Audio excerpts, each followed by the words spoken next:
The Texas Panhandle stretched out flat and dark under a sky so thick with stars it looked like someone had spilled salt across black velvet. Zebediah Kincannon had been driving these roads for 11 years, and he still found something hypnotic about the emptiness. Highway 287 cut through country where towns were 30 miles apart, and the only lights came from oil derricks blinking red in the distance. Most drivers hated this stretch. Too lonely, they said. Too much time alone with your thoughts. Zeb never minded it.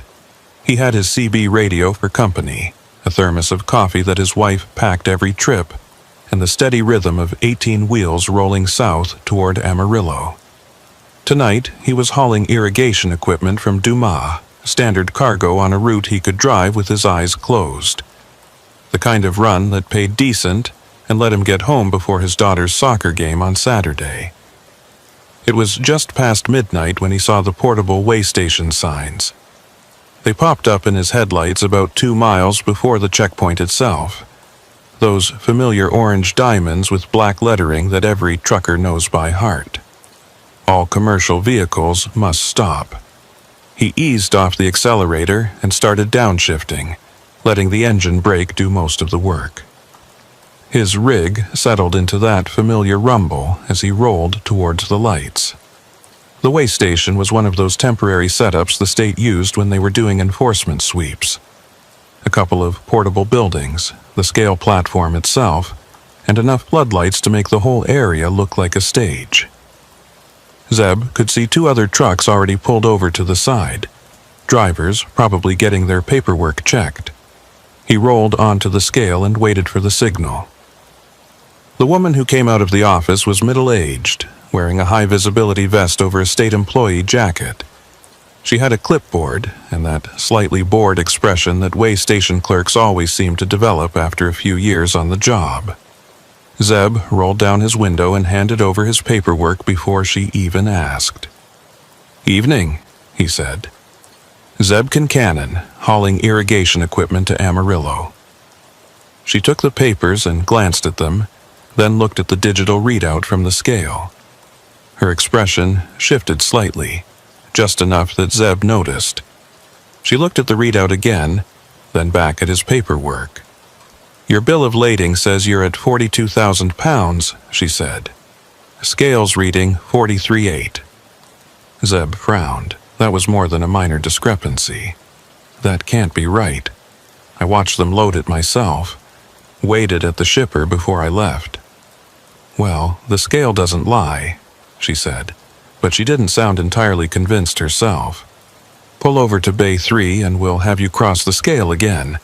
Sometimes we get ghost readings when the platform's settling." He nodded and pulled forward, parking where she'd indicated.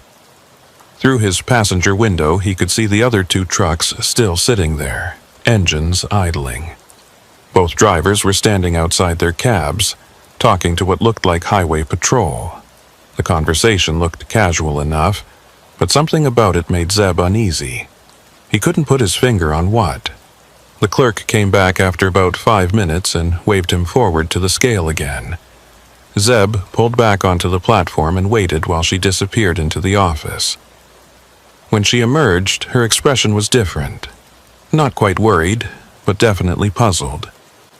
44,200, she said. "You gained another 400 pounds.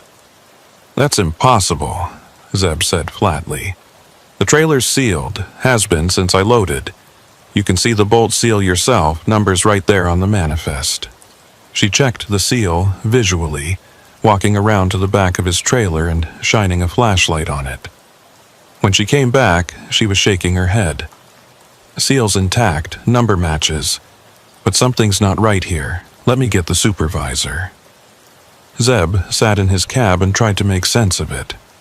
Weight didn't just appear out of nowhere. The scale could be miscalibrated, but not by that much. And if it was off, it would be consistently off, not showing a different weight each time. He grabbed his phone to call his dispatcher, then noticed he had no signal. That wasn't unusual out here, but the timing felt wrong. The supervisor who came out was a state trooper. Tall guy with gray at his temples, and that particular way of walking that said he'd been doing this job for a long time. His name tag read Langford, Eustace Langford, according to the full name embroidered below it. "Mr. Kincannon," he said, pronouncing it carefully, "we seem to have an unusual situation here. I'm going to need you to cross that scale one more time, but I want you to do it slowly. Stop when I signal you." Zeb complied, easing his rig onto the platform at maybe 3 miles per hour. Trooper Langford stood at the scale office window, watching the digital readout. He raised his hand when Zeb's trailer axles were fully on the platform, signaling him to stop. The trooper disappeared into the office. When he came back out, his expression was carefully neutral in that way cops have when they don't want to show that something's bothering them. 44,900, he said. "You're telling me that seal hasn't been broken since loading?" "I watched them put it on myself," Zeb said. "Look, I don't know what's going on with your scale, but my cargo doesn't change weight. It's steel pipe and aluminum fittings, not exactly something that absorbs moisture or settles during transport." Langford nodded slowly. "I believe you. But I've been running this station for 6 years, and I've never seen a scale behave like this. You mind if we take a look inside that trailer?" Under normal circumstances, Zeb would have said no. Opening a sealed trailer meant breaking the seal, which meant paperwork and phone calls and delays. But the way Langford asked wasn't quite a request. And honestly, Zeb wanted to know what was causing the readings as much as anyone. "Go ahead," he said. "But I want the clerk to document everything. Time, seal number, the whole 9 yards." They did it properly, the clerk photographing the seal before Langford cut it with bolt cutters. When they swung open the trailer doors, the cargo was exactly what the manifest said it should be. Sections of aluminum irrigation pipe, neatly stacked and secured with cargo straps. Boxes of fittings and connectors. Nothing that should have gained 700 pounds in the last 20 minutes. Langford climbed up into the trailer with a flashlight, checking the cargo straps and looking behind the front bulkhead. He spent maybe 10 minutes in there before climbing back down. "Everything looks normal," he said, but he was frowning. "Nothing's shifted, nothing's wet, no signs of tampering." "So what now?" Zeb asked. "Now we seal it back up and you cross the scale one more time," Langford said. "If the weight's still climbing, I'm calling the state metrology lab. That scale might need a complete recalibration." They put a new seal on the trailer, the clerk documenting the new number. Zeb pulled onto the scale for what felt like the 10th time that night. The digital readout flickered for a moment, then stabilized. 45,600 pounds. Langford stared at the number for a long moment.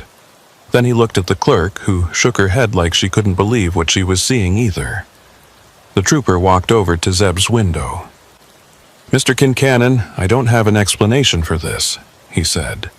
"Your cargo checks out, the seal was intact, and there's no logical reason for that number to keep climbing. But I can't let you proceed with an overweight load, especially one that seems to be getting heavier by the minute." "So, what am I supposed to do?" Zeb asked, hearing the frustration creep into his voice. "Sit here until morning." "I'm going to make some calls," Langford said. "See if the state lab can send someone out tonight. In the meantime, you're going to have to park over there with the other trucks." It was only then that Zeb realized the 2 trucks that had been parked when he first arrived were still there. Both drivers were standing outside in the cold, smoking cigarettes and looking just as confused and frustrated as Zeb felt. He pulled over and parked next to them, shutting down his engine but leaving the running lights on. The night stretched out quiet around them. The floodlights from the way station cast harsh shadows across the pavement. Somewhere in the distance, Zeb could hear the faint static of CB radio chatter. though he couldn't make out the words. He climbed down from his cab and walked over to the other drivers. One was a younger guy, maybe late 20s, wearing a jacket with a company logo Zeb didn't recognize. The other was older, probably pushing 60, with the kind of weathered face that said he'd been driving truck longer than the young guy had been alive. "Either of you having scale problems?" Zeb asked. The older driver nodded. "Started about an hour ago. My weight kept going up every time I crossed. Trooper made me open my trailer, checked everything, sealed it back up. Weight's still climbing." "Same here," the younger driver said. "I'm hauling auto parts. Stuff doesn't just gain weight sitting still." Zeb felt a chill that had nothing to do with the November air. "What's your weight showing now?" "Started at 38,000, the older driver said. "Last time I crossed it was 41.5. Been gaining about 500 pounds every 15 minutes. The young driver pulled out his phone and checked something. "Mine's up to 44,000 from 41. This doesn't make any sense." They stood there in silence for a moment, watching the weigh station. Trooper Langford was inside the office, visible through the window. He was on the phone, looking at the scale readout and shaking his head. "You notice anything else weird?" the older driver asked. "Besides the scale?" Zeb thought about it. "My phone's got no signal. Could just be the location, but it seems off." "Mine neither," the young driver said. "And my CB's been acting strange. Getting interference on every channel, like someone's running a bad transmitter nearby." The older driver nodded. "Been hearing it too. Almost sounds like someone trying to break through the static. Can't quite make out what they're saying, but it's there." Zeb walked back to his truck and climbed up into the cab. He turned on his CB radio and switched through the channels. Sure enough, on channel 19 there was interference. Not the usual static you got from atmospheric conditions or distant transmitters, but a rhythmic pulse that almost sounded deliberate. He turned up the volume and listened carefully. Behind the static, there was definitely a voice. Or maybe voices, plural. They were speaking too low, or too distorted for him to understand the words. But the cadence suggested conversation. And every so often, something would come through clearly. Numbers.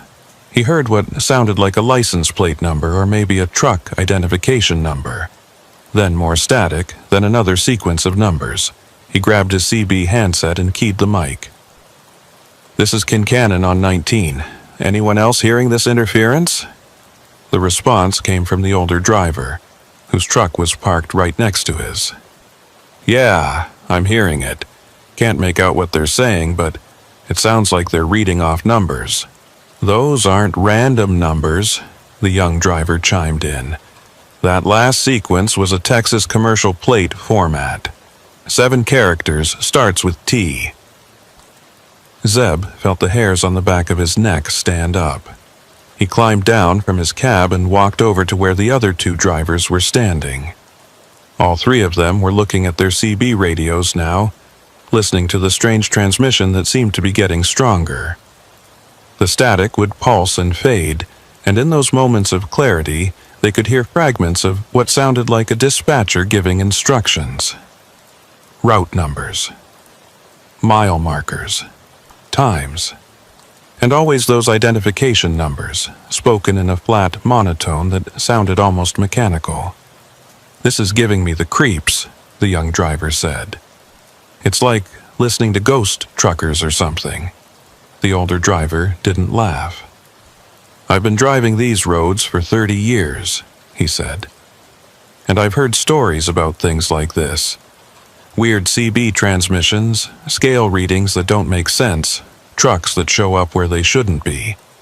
"Stories," Zeb said, trying to keep his voice steady. "What kind of stories?" "The kind people don't like to talk about in daylight," the older driver said. "Missing drivers, trucks that vanish off GPS tracking, accidents that happen in places where there shouldn't be accidents. My dispatcher told me about it once, after a few drinks. said there are parts of these highways where things don't work the way they should. Before Zeb could respond, Trooper Langford emerged from the way station office. He was walking toward them with an expression that Zeb couldn't quite read. Not worried exactly. More like someone who'd just been told something they didn't quite believe but couldn't dismiss either. "Gentlemen," Langford said when he reached them, "I've been on the phone with the state metrology lab. They're saying the scale was calibrated 3 days ago and passed all tests. They're also saying that what you're describing, what I'm seeing on my readout, isn't possible. And yet, here we are," Zeb said. Langford nodded. "And yet here we are. They're sending a technician out, but it's going to be at least 2 hours. In the meantime, I need you all to stay parked. Don't attempt to leave the station. Don't cross the scale again. Just sit tight." "What about the CB interference?" the older driver asked. "You hearing that?" The trooper's expression shifted slightly. "What interference?" The 3 drivers exchanged glances. Langford hadn't heard it. Or maybe he was hearing it and didn't want to admit it. Either way, something was very wrong here, and it was getting worse. Zeb went back to his truck and sat in the driver's seat listening to the static pulse through his CB radio. The numbers kept coming, clearer now. Truck numbers, license plates, route markers, and something else, something that made his blood run cold. One of the numbers was his own truck identification number. He grabbed the handset. "Anyone else just hear their truck number come over the CB?" There was a pause. Then the older driver's voice came back, tight with tension. "Yeah, mine just came through. What the hell is going on?"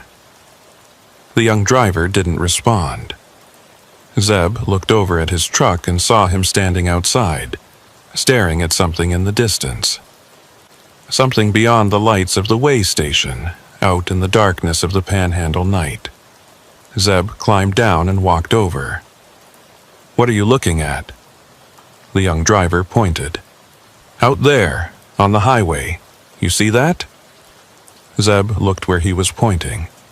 At first he saw nothing but darkness and the faint glow of distant oil derricks. Then he saw them. Lights. Red marker lights and running lights, the kind every commercial truck has. They were moving slowly down the highway coming from the north. "Convoy," Zeb said. "Probably 3 or 4 trucks. Watch them," the young driver said. "Just watch." Zeb watched. The lights were getting closer, moving at maybe 50 miles per hour. As they approached the way station area, Zeb expected them to slow down and pull in. The portable signs were lit up, impossible to miss, but the convoy didn't slow down. It rolled right past the station at the same steady speed, close enough that Zeb could see the shapes of the trucks themselves. They were older models, not antiques, but definitely not new. The kind of trucks you might have seen on these highways 10 or 15 years ago, before aerodynamics and fuel efficiency became the driving factors in truck design. And they were all the same. Same model, same color, same configuration, like someone had ordered a fleet and painted them all identical. "Those trucks didn't stop," the older driver said. He'd walked over to join them. "They're supposed to stop." "Maybe they didn't see the signs," Zeb offered, but he didn't believe it himself. "They saw them," the older driver said. "They just didn't care, or couldn't stop, or something." Trooper Langford had seen them too. He was standing outside the way station office now, looking at the highway where the lights were disappearing into the distance. He pulled out his radio and said something into it, too quiet for Zeb to hear. Then he walked over to where the 3 drivers were standing. "Did you get a good look at those trucks?" he asked. "Older models," Zeb said. "Looked like they were all identical, running in tight formation. You see any identification, company names, numbers?" The 3 drivers shook their heads. Langford looked troubled. He was quiet for a moment, then seemed to make a decision.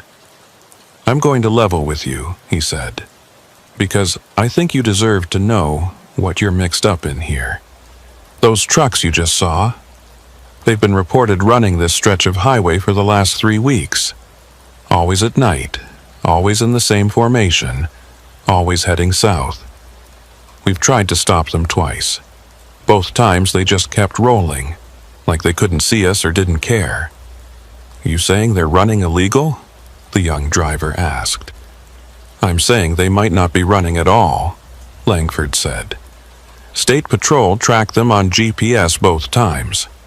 They show up on the highway, run about 40 miles, then vanish. Not like they turn off or stop. They just vanish from tracking. No exits taken, no evidence they ever left the road. They're just gone."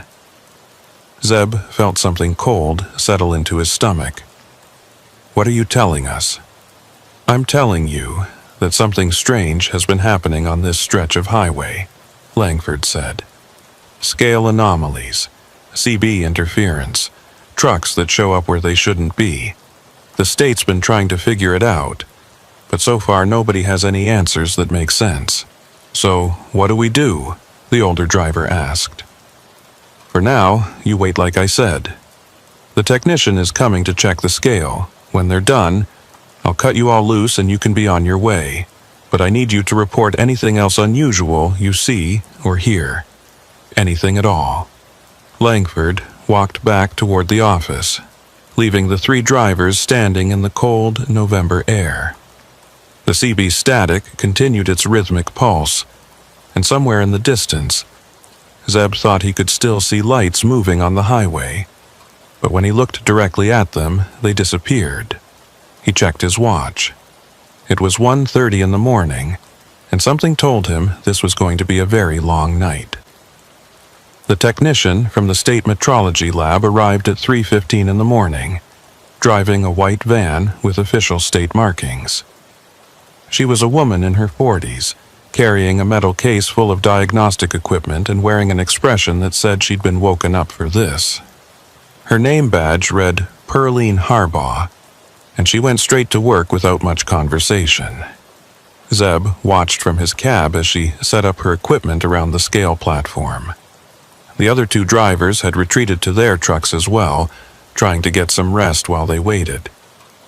The CB static continued its rhythmic pulse, and occasionally Zeb would hear those fragments of voice breaking through. More numbers, more route markers. Always that same flat monotone that made his skin crawl.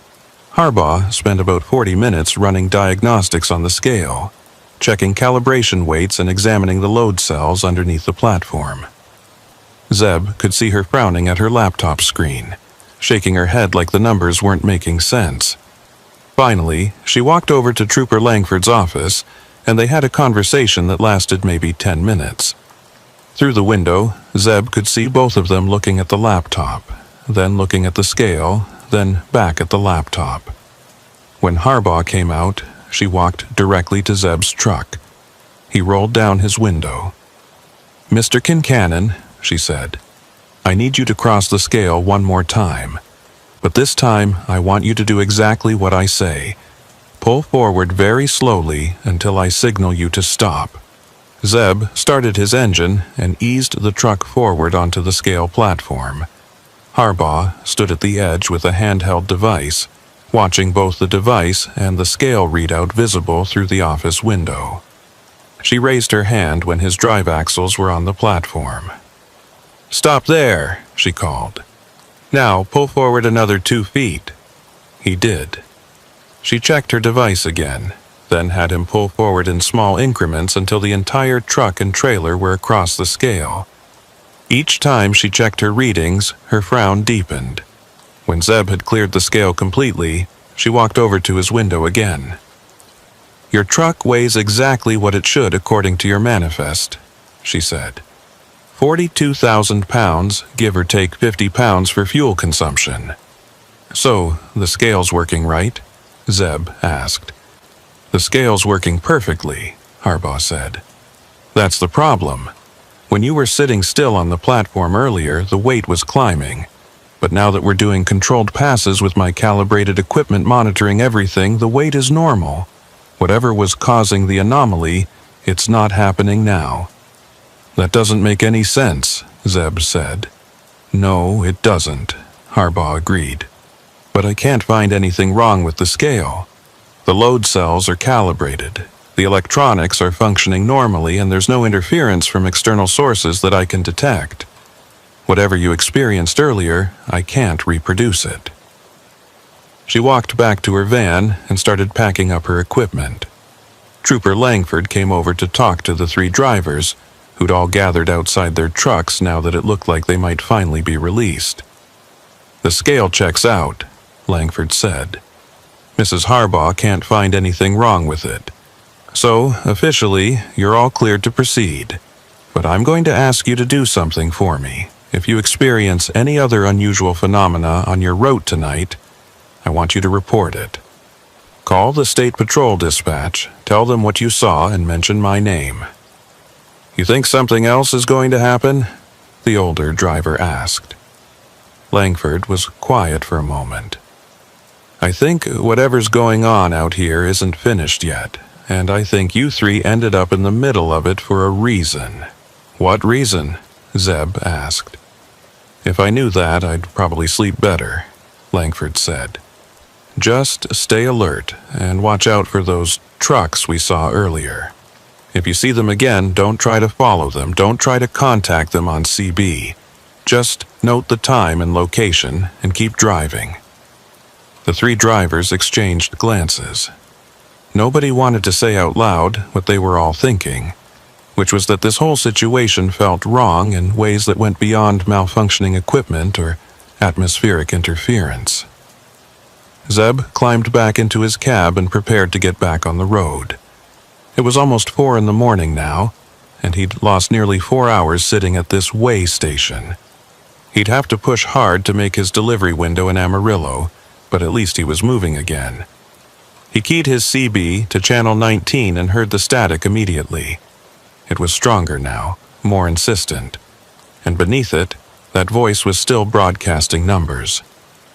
He pulled onto Highway 287 and headed south, watching his mirrors as the lights of the way station disappeared behind him.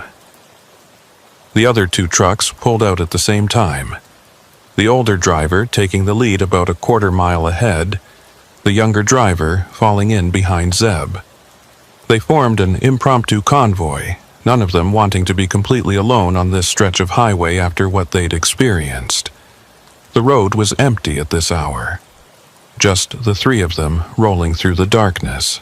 The stars were still thick overhead, and the landscape was nothing but black shapes against slightly less black sky.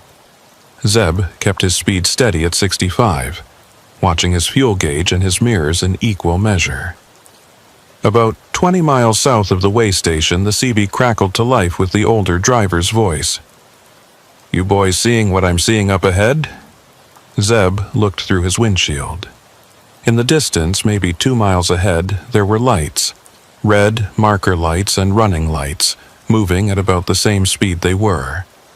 The convoy they'd seen earlier, or one just like it. "I see them," Zeb said into his CB. "Looks like 5 or 6 trucks running together. Same ones that passed the way station," the younger driver added. "Has to be. Can't be that many identical trucks running this route at night." They closed the distance slowly, their convoy of 3 catching up to the convoy ahead. As they got closer, Zeb could make out more details. The trucks were definitely older models, probably 15 or 20 years old. They were running without any company markings that he could see, just plain dark paint that looked black or maybe dark blue in the starlight. All identical, all maintaining exactly the same speed and spacing. "This is making me nervous," the younger driver said over the CB. "Should we pass them or hang back?" "Hang back," the older driver said. "Remember what the trooper said. Just observe and report." But they didn't have to make that decision, because the convoy ahead suddenly accelerated. Not gradually, but all at once, like they'd all hit their accelerators at the exact same moment. Within seconds, they'd pulled away, their lights growing distant. "Did you see that?" Zeb said into his CB. They all sped up at exactly the same time. "Like they were coordinated," the older driver said. "Or like they're all being controlled by the same person. Or like they're not being controlled by people at all," the younger driver added, his voice tight with tension. Zeb didn't like that thought, but he couldn't shake it.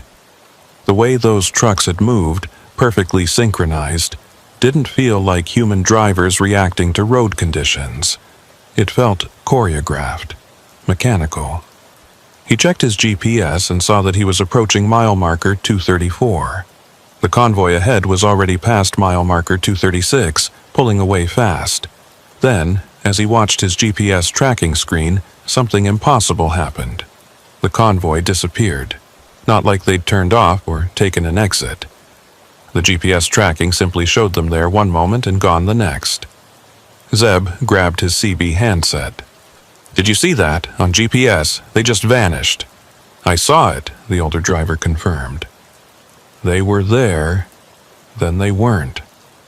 No exits, no turnoffs, just gone. "This is exactly what the trooper was talking about," the younger driver said. "They vanish from tracking. How is that even possible?" Zeb's mind was racing through possibilities. GPS interference could cause tracking to drop out, but all three of them would have to lose signal at exactly the same moment. Jamming equipment, maybe, but why would someone go to that trouble just to hide truck movements? Unless they were hauling something that needed to stay completely off the grid. "I'm pulling over," the older driver announced. "Something's not right and I want to check my equipment." Zeb saw the older driver's brake lights come on, and he pulled over onto the shoulder behind him. The younger driver did the same. All three trucks sat there idling on the side of Highway 287, surrounded by empty darkness. The older driver climbed down from his cab and walked back toward Zeb's truck. In his hand, he was carrying something, but Zeb couldn't make out what it was until the older driver got closer. It was a small GPS unit, one of the handheld types that outdoorsmen use. "I keep this as backup," the older driver said. "It's not connected to any network, just pulls satellite signals directly. Look at this." He showed Zeb the screen. The GPS was showing their current location accurately, displaying Highway 287 and the surrounding terrain. But there was something else on the screen, a dotted line that ran parallel to the highway for about 40 miles, starting around mile marker 225 and ending near mile marker 265. "What is that?" Zeb asked. "That's the thing," the older driver said. "This GPS has a feature that shows historical routes, places where it's recorded movement before. I've been driving this highway for years, and I've never seen that dotted line. But it showed up on my screen about 2 hours ago, right around the time we got to the way station." The younger driver had joined them now, and he was looking at the GPS too. "That's not on the normal mapping data. It's like a ghost route or something." "Or something," the older driver agreed. "I think those trucks we've been seeing are running on that route, whatever it is." Zeb felt that cold sensation in his gut again. "You're saying there's another road out there? One that doesn't show up on regular maps?" "I'm saying something's out there," the older driver said. "Whether it's a road or something else, I don't know. But those trucks are following it." They stood there for a moment, three truckers on the side of a dark highway, trying to make sense of something that defied rational explanation. The CB static continued its pulse from inside Zeb's truck, and he could hear fragments of that voice still broadcasting numbers. "I want to check something," Zeb said. He climbed back into his cab and grabbed his CB handset, switching through channels until he found one that was relatively clear of static. Then he keyed the mic. "This is Kincannon calling any southbound traffic on 287. Anyone out there hearing me? Silence. He tried again on a different channel. Still nothing. The highway felt completely empty except for the three of them. Then, on channel 19, a voice came through. Not the flat monotone they'd been hearing in the static, but an actual human voice, male, older, with a Texas accent. "This is southbound on 287, the voice said. "Go ahead, Kincannon." Zeb felt a surge of relief at hearing another driver. "Where you at, driver?" "We're parked around mile marker 234 and we haven't seen any other traffic in the last hour." There was a pause. "I'm showing mile marker 241 on my GPS. Should be passing you any minute now." The three drivers looked north, watching for headlights. Nothing. The highway was completely empty in both directions. "We don't see you," Zeb said into the CB. "You sure you're on 287? "Been on it since Dumas," the voice responded. "Running south toward Amarillo. You boys having equipment trouble?" "Something like that," Zeb said. "You seeing any other trucks? Maybe a convoy of 5 or 6 running together?" Another pause, longer this time. "Negative on the convoy. Haven't seen another commercial vehicle in about 40 miles. You sure you're on 287? Zeb felt his mouth go dry. "Yeah, I'm sure. We're all looking at our GPS right now. Mile marker 234, Highway 287, Texas." "That's where I am too," the voice said. "But I'm telling you, I don't see anyone. Just empty highway." The older driver grabbed the CB handset from Zeb. "Driver, this is urgent. What's your truck number? Give me your company name and unit identification." The voice on the CB didn't respond immediately. When it came back, there was something different about it. Something that made the hairs on Zeb's neck stand up. "Unit T7482X, running for Panhandle Express. And boys, I got to tell you, this is strange. My CB's been picking up interference all night. Voices in the static, reading off numbers. You hearing that too?" That was Zeb's truck identification number. T7482X, his unit, his company. But he wasn't talking on the CB. Someone else was using his ID. The older driver's face had gone pale. "That's his truck number," he said, pointing at Zeb. "That voice just gave your truck number." Zeb grabbed the handset. "Who is this? How do you know my unit number?" The voice on the CB didn't answer directly. Instead, it said something that made Zeb's blood run cold. "I'm where you're going to be. Mile marker 241. You'll pass me in about 6 minutes if you get back on the road. But driver, here's some advice. When you get to the way station around marker 258, don't stop. Whatever you do, don't stop. Just keep rolling and don't look back." "We already passed a way station," Zeb said. "Back at marker 212. There's no station at 258. "There is tonight," the voice said. "And trust me, you don't want to find out what happens to drivers who stop there." The CB went silent except for static. Zeb tried calling back, switching through channels, but got no response. The three drivers stood there in the cold November air, each of them processing what they'd just heard. "That can't be right," the younger driver said. "There's no way station at mile marker 258. I've driven this route 100 times. "Let me check," the older driver said. He pulled out his phone and opened a trucking app that showed way station locations. He scrolled through the listings for Highway 287, then looked up with a troubled expression. "There's no permanent way station at 258, but there could be a portable one, like the one we just left." "The voice said don't stop," Zeb said. "Why would someone warn us not to stop at a way station?" "Because maybe it's not really a way station," the older driver said quietly. "Maybe it's something else, something that looks like a way station." They let that thought hang in the air for a moment. Zeb's mind was working through possibilities, each one more disturbing than the last. Cargo thieves setting up fake way stations to stop trucks. That happened sometimes, though usually on more remote roads. But the voice on the CB had known his truck number, had known they were coming. How was that possible unless someone was monitoring them? "I say we call the state patrol," the younger driver said. "Tell them what we just heard. Let them check out mile marker 258 before we get there."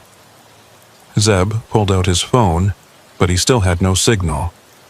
Neither did the other two drivers. They were in a dead zone, common enough in the Panhandle, but the timing felt deliberate. "We need to make a decision," the older driver said. "We're about 25 miles from marker 258. We can sit here and wait for daylight, or we can get back on the road and see what's ahead." "I need to make my delivery," Zeb said. "I'm already 4 hours behind schedule. If I wait until daylight, I'll miss my window completely." "Same here," the younger driver said. "But I'm not rolling into some kind of trap either." The older driver thought for a moment. "Here's what we do. We stay together, all 3 trucks running convoy. We approach marker 258 slowly, and if we see anything that looks wrong, anything at all, we don't stop. We blow right past it, and we call the state patrol as soon as we get phone signal back." It was a reasonable plan, as reasonable as anything could be given the circumstances. The 3 drivers climbed back into their cabs and pulled onto the highway, running in tight formation. The older driver took the lead, Zeb in the middle, younger driver bringing up the rear. Mile marker 235 passed, then 236. Zeb kept waiting to see the convoy of dark trucks ahead, but the highway remained empty. His GPS was working normally now, showing no ghost routes or anomalies, just the straight line of Highway 287 cutting through the Panhandle darkness. At mile marker 240, the CB crackled to life again. This time it was the flat, monotone voice they'd heard in the static earlier. But now it was perfectly clear. No interference at all. "Southbound convoy approaching marker 245. 3 units. Recommend diversion to secondary route." "Who is this?" Zeb said into his CB. "What secondary route?" "Marker 258 compromised. Primary inspection protocol active. All units divert to secondary route at marker 245. Zeb looked at his GPS. There was no exit at mile marker 245, just empty highway stretching ahead into darkness. But as they approached marker 245, he saw something that made him slow down instinctively. There were lights off to the right, about a quarter mile from the highway. Not the lights of a town or a truck stop, but a cluster of lights that looked like they could be coming from vehicles. Lots of vehicles. "You seeing that?" the older driver asked over the CB. "I see it," Zeb confirmed. "What is that?" "That's where the ghost route goes," the older driver said. "Look at your GPS, that dotted line I showed you earlier. It branches off right here." Zeb checked his GPS. The older driver was right. The strange dotted line that showed on the backup GPS split away from Highway 287 at mile marker 245, heading east into empty country. "We're not following it," the younger driver said, and there was fear in his voice now. "Whatever's out there, we're not going." "Agreed," Zeb said. "We stick to the highway." But as they passed mile marker 245, Zeb couldn't help looking toward those distant lights. And in that moment, he saw them, the convoy of dark trucks, 5 or 6 of them, moving across the landscape parallel to the highway. They weren't on any road that he could see, just moving through the open country like they were following an invisible path. The CB erupted with static, and through it came voices. Multiple voices now, all talking over each other. Some were giving route instructions, others were reading off truck numbers and cargo manifests. And beneath it all was a sound that Zeb couldn't quite identify. something mechanical and rhythmic that made his teeth ache. "Something's wrong," the older driver said over the CB. "My truck's pulling to the right. I'm losing steering." "Same here," the younger driver said. "It's like something's dragging me off the road." Zeb felt it too. His steering wheel was trying to turn right, pulling toward that cluster of lights in the distance. He gripped the wheel harder, fighting to keep the truck on the highway. But the pull was getting stronger, like an invisible force was trying to drag them off the pavement. "Fight it," Zeb said into the CB. "Don't let go of the wheel." "I'm trying," the younger driver said, his voice strained. "But it's strong. It's really strong." Zeb's truck was drifting across the fog line now, the right side tires touching the shoulder. He cranked the wheel left and punched the accelerator, trying to power through whatever force was pulling at them. His engine roared and the truck lurched back onto the pavement. Behind him, he could see the younger driver's truck fishtailing as it fought the same invisible pull. The trailer was swinging wide, threatening to jackknife. The older driver had pulled ahead, his truck weaving but staying mostly on the road.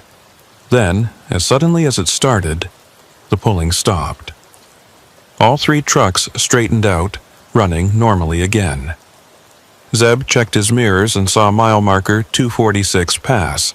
They'd made it through whatever that was. "Everyone okay?" the older driver asked over the CB. "I'm okay," Zeb said, his heart still pounding. "That was close." "Too close," the younger driver agreed. "What the hell was that?" Nobody had an answer. Zeb looked at his GPS and saw that they were 12 miles from marker 258. 12 miles from whatever warning the voice on the CB had tried to give them. And somewhere in the darkness behind them, those lights were still visible, still clustered in the place where the ghost route led. The highway stretched ahead into darkness, and Zeb had the distinct feeling that the night was far from over. Mile marker 250 passed in silence.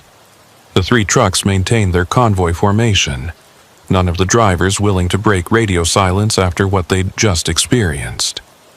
Zeb kept both hands on the wheel, his eyes moving constantly between the road ahead, his mirrors, and his GPS display. The landscape around them was unchanged, just the same flat darkness of the panhandle stretching endlessly in all directions. But something had shifted. Zeb could feel it in his gut, that instinct you develop after years of driving truck. The way the air felt different through the vents, the way the darkness seemed thicker somehow. He'd driven through this stretch 100 times, and it had never felt like this. Never felt like the highway itself was watching them. At mile marker 252, the older driver broke the silence. "My fuel gauge just dropped a quarter tank. That's not possible. I filled up in Dumas before we started." Zeb checked his own gauge. He'd had 3/4 of a tank when they left the way station. Now it was reading just over half. "Mine too. Lost about 1/8 of a tank in the last 10 minutes. "Same here," the younger driver confirmed. "Either we all sprung leaks at the same time or something's wrong with our gauges. Or we've been driving longer than we think," the older driver said. "Check your clocks." Zeb looked at his dashboard clock. It read 4:37. He pulled out his phone to compare, but the screen was dead, despite showing a full battery before. He tried his watch instead. 4:52. 15 minutes difference between his truck clock and his wristwatch. "My clocks don't match," Zeb said into the CB. "Dashboard says 4:37, watch says 4:52. "Dashboard says 4:39, the older driver reported. "My watch says 5:01. We're losing time somewhere." The younger driver's voice came back tight with barely controlled panic. "Guys, my odometer. Look at your odometers." Zeb checked. When he'd left the way station at mile marker 212, His trip odometer had read 3,847 miles. Now it read 3,891. He'd driven 44 miles. But according to the highway markers they'd passed, they were at mile marker 252. That was only 40 miles from the way station. "I'm showing 4 extra miles," Zeb said. "Miles that don't exist on the highway." "6 extra for me," the older driver said. "Where did we drive those miles?" Nobody wanted to answer that question. The implication was too disturbing. They'd somehow driven miles that didn't correspond to any actual distance on Highway 287, miles that existed somewhere else, on some other road that shouldn't be there. Ahead, in the darkness, Zeb saw lights. Not the distant cluster they'd seen at mile marker 245, but lights directly on the highway. Bright floodlights, the kind used at construction sites or inspection stations, the kind used at way stations. "That's it," the younger driver said. "Mile marker 258, the station that voice warned us about." As they got closer, Zeb could make out more details. It looked exactly like the portable way station they'd stopped at earlier. Same type of buildings, same configuration of lights and scale platform. Even the signs looked identical. All commercial vehicles must stop. "What do we do?" the younger driver asked. The older driver's voice was steady but grim. "We blow past it, like we agreed. Don't slow down, don't stop, don't even look at it too hard. Just keep rolling." Zeb's speedometer read 65. He kept his foot steady on the accelerator as the way station approached. In his peripheral vision, he could see figures moving around the buildings, people wearing what looked like high-visibility vests. Everything appeared normal, just like a regular DOT operation. Except for one thing. The scale platform itself was glowing. Not reflecting the floodlights, but actually glowing with a faint greenish light that seemed to come from within the metal itself. And as they got closer, Zeb could see that the figures moving around weren't quite moving right.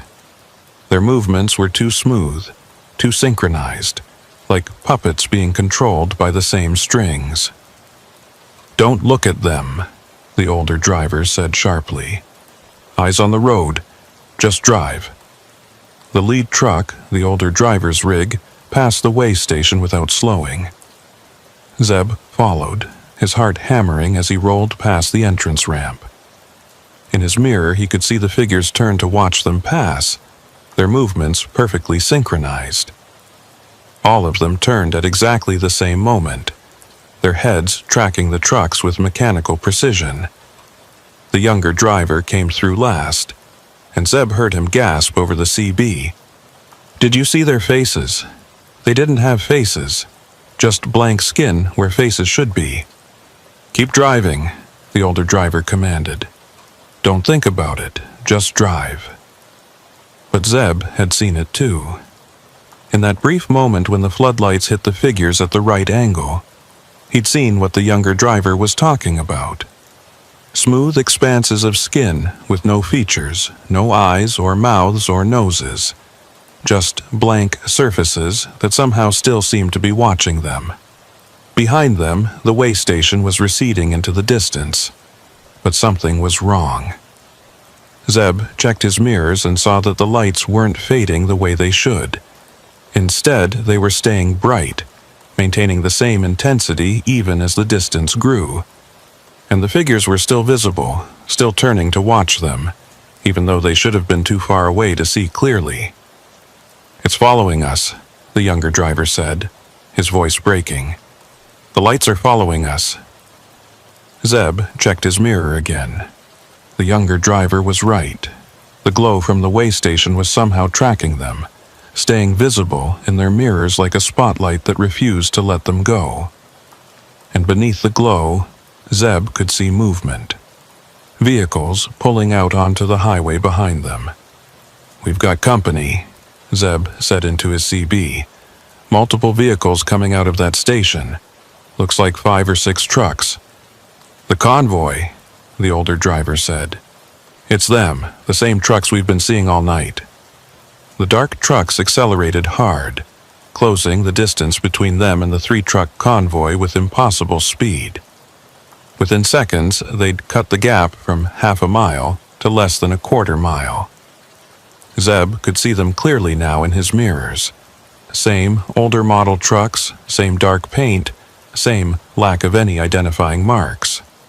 "They're coming up fast," the younger driver said. "Really fast, faster than any loaded truck should be able to move." Zeb pushed his accelerator down, feeling his Kenworth surge forward. The older driver and younger driver did the same. All three trucks running hard now. 70 miles per hour. 75. 80. Speeds that were dangerous with a full load on a dark highway, but the alternative was worse. The dark trucks matched their speed effortlessly, maintaining that quarter-mile gap. Not gaining, but not falling back either. Just keeping pace, like they were herding the three trucks toward something. "Where's the next town?" Zeb asked into his CB. "We need to get somewhere with people, with lights, with police." "Claude is about 15 miles ahead," the older driver said. "A small town, but there's a 24-hour truck stop. If we can make it there, we'll be okay." If we can make it there. The words hung in the air like a curse. Zeb checked his fuel gauge again and felt his stomach drop. Quarter tank. He'd lost another quarter tank in just the last few minutes. At this rate, he'd run dry before they reached Claude. "My fuel's dropping fast," he said into the CB. "Down to a quarter tank already." "Same here," the younger driver confirmed. "Something's draining our fuel. It's like the trucks are burning twice as much as they should." The older driver was quiet for a moment. When he spoke, his voice was different. Resigned, almost. "It's not our trucks. It's the road, or whatever we're on. It's pulling energy from us. Fuel, time, distance. Everything's wrong out here." Mile marker 260 flashed past, then 261. The dark trucks behind them maintained their steady pursuit, never gaining, but never falling back. In his rear view, Zeb could still see the glow from the way station, impossibly distant but still visible, like a green star burning in the darkness. The CB crackled with that flat, monotone voice again. "Units in violation of mandatory inspection. Return to checkpoint. Failure to comply will result in escalated response." "Escalated response?" the younger driver said. "What does that mean?" They found out at mile marker 263. The highway ahead began to shimmer, like heat waves rising off pavement in summer. But this was November, and the temperature was in the 40s. The shimmer grew more intense, and through it, Zeb could see something forming on the road. Something solid taking shape in the middle of the highway. "What is that?" he said into the CB. "It's another way station," the older driver said, his voice hollow. "It's the same one, mile marker 258, but we already passed it." The older driver was right. The portable way station was materializing directly in front of them. Same buildings, same glowing scale platform, same featureless figures moving around it. But they were at mile marker 263, 5 miles past where the station should be. "It can't be the same station," the younger driver protested. "We left it behind. We passed it." "Brake!" the older driver shouted. "Everyone brake now!" All three trucks hit their brakes simultaneously, air brakes hissing as they fought to slow down. But the momentum of 80,000 pounds moving at 80 miles per hour doesn't stop quickly. They were going to hit the station, or drive right through it, or something. Zeb gripped the wheel and braced himself for impact. The way station rushed toward him, growing larger in his windshield. He could see every detail now. The portable buildings, the scale platform with its sickly green glow, the figures with their blank faces turning to watch his approach. Then, at the last possible second, the station disappeared.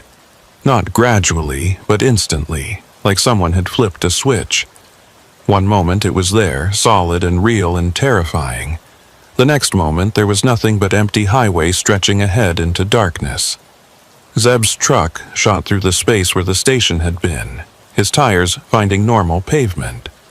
Behind him, the other two trucks did the same. All three of them rolling through empty air where the station had been seconds before. "What just happened?" the younger driver gasped. "It wasn't real," Zeb said, but he didn't believe his own words. It had felt real, had looked real, but somehow it had vanished like it had never existed. "Or it was real but not solid," the older driver said. "Like a projection, or a memory of a place that used to be here." Mile marker 265. Zeb's fuel gauge was dropping into the red zone now, the warning light glowing on his dashboard. He had maybe 10 miles left before his tanks ran dry. Claude was still 10 miles ahead. They were cutting it dangerously close. Behind them, the dark trucks had closed the gap.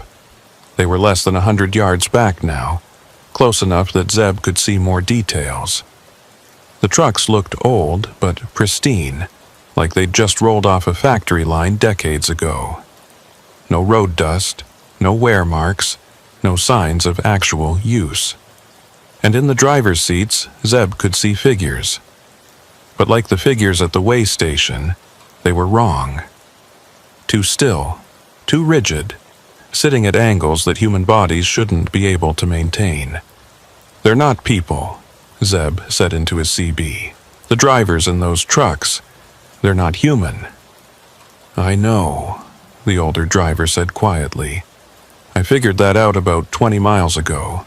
Whatever's driving those trucks, it's the same thing that was running that way station, the same thing that's been broadcasting on our CB all night." "Then what is it?" the younger driver demanded. "What are we running from?" Nobody had an answer. The question hung in the air as mile marker 266 passed, then 267. Claude should be visible by now, at least the glow of lights on the horizon. But there was nothing ahead except darkness. Zeb checked his GPS. According to the map, Claude was right ahead, less than 5 miles away. But when he looked through his windshield, there was no town. No lights, no buildings, nothing.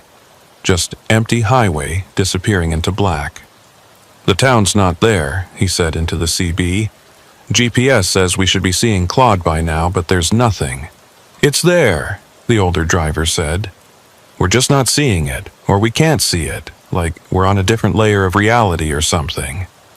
"That doesn't make sense," the younger driver said. "None of this makes sense," the older driver shot back. "But we're living it anyway. Eyes open, people. We're getting close to something." Mile marker 270. The fuel warning light in Zeb's truck was beeping now, a steady pulse that matched his racing heartbeat. His gauge read 1/16 of a tank, maybe 5 miles left if he was lucky, and still no sign of Claude ahead. The dark trucks behind them suddenly accelerated, closing the final gap in seconds. They pulled alongside the convoy, 2 trucks on each side, boxing them in. Zeb could see the driver of the truck running parallel to him, if driver was the right word. It was a human shape, but wrong in ways that made his eyes hurt to look at directly. Proportions that didn't quite work, movements that were too smooth, an overall wrongness that his brain couldn't quite process. The figure turned its head to look at him. Where its face should have been was that same blank expanse of skin, featureless and terrible. But somehow Zeb knew it was looking at him, studying him, measuring him for something. Then it pointed ahead. Zeb followed the gesture and saw lights finally appearing on the horizon. But they weren't the scattered lights of a small town. They were too organized, too geometric, and they were the same sickly green as the way station's scale platform. "That's not Claude," the older driver said. "That's something else." As they got closer, the lights resolved into a structure. It was enormous, stretching across the entire width of the highway and extending far to either side. It looked like a way station, but scaled up to impossible size. Hundreds of scale platforms, dozens of buildings, and everywhere that green glow pulsing like a heartbeat. Figures moved throughout the complex, hundreds of them, maybe thousands. All of them faceless, all of them moving with that same unnatural synchronization. And at the center of it all was something Zeb's mind refused to fully comprehend. A structure that hurt to look at, that seemed to exist in more dimensions than 3, that pulsed with a light that wasn't quite light. "We can't go in there," the younger driver said, and he was crying now. "We can't. If we go in there, we're never coming out." The dark trucks tightened their formation, forcing the convoy toward the entrance. The steering wheels in all 3 trucks tried to turn right, pulled by that same invisible force they'd felt at mile marker 245. But this time it was stronger, much stronger, almost impossible to resist. Zeb fought the wheel with everything he had, his arms straining, his teeth gritted. Beside him, the faceless figure in the dark truck pointed at the complex again, more insistent this time. And Zeb realized with horror that the figure was trying to help them, trying to guide them not into the complex, but through it. "Follow them," he shouted into the CB. "The dark trucks. They're showing us the way. Trust me." The older driver understood immediately. He stopped fighting the pull and let his truck drift right, following the trajectory the dark trucks were indicating. Zeb and the younger driver did the same, all 3 trucks moving in formation toward the massive complex. But instead of turning into the entrance, the dark trucks veered at the last second, taking them onto a narrow path that ran along the outer edge of the complex. It was barely wide enough for 1 truck, let alone 7 running convoy.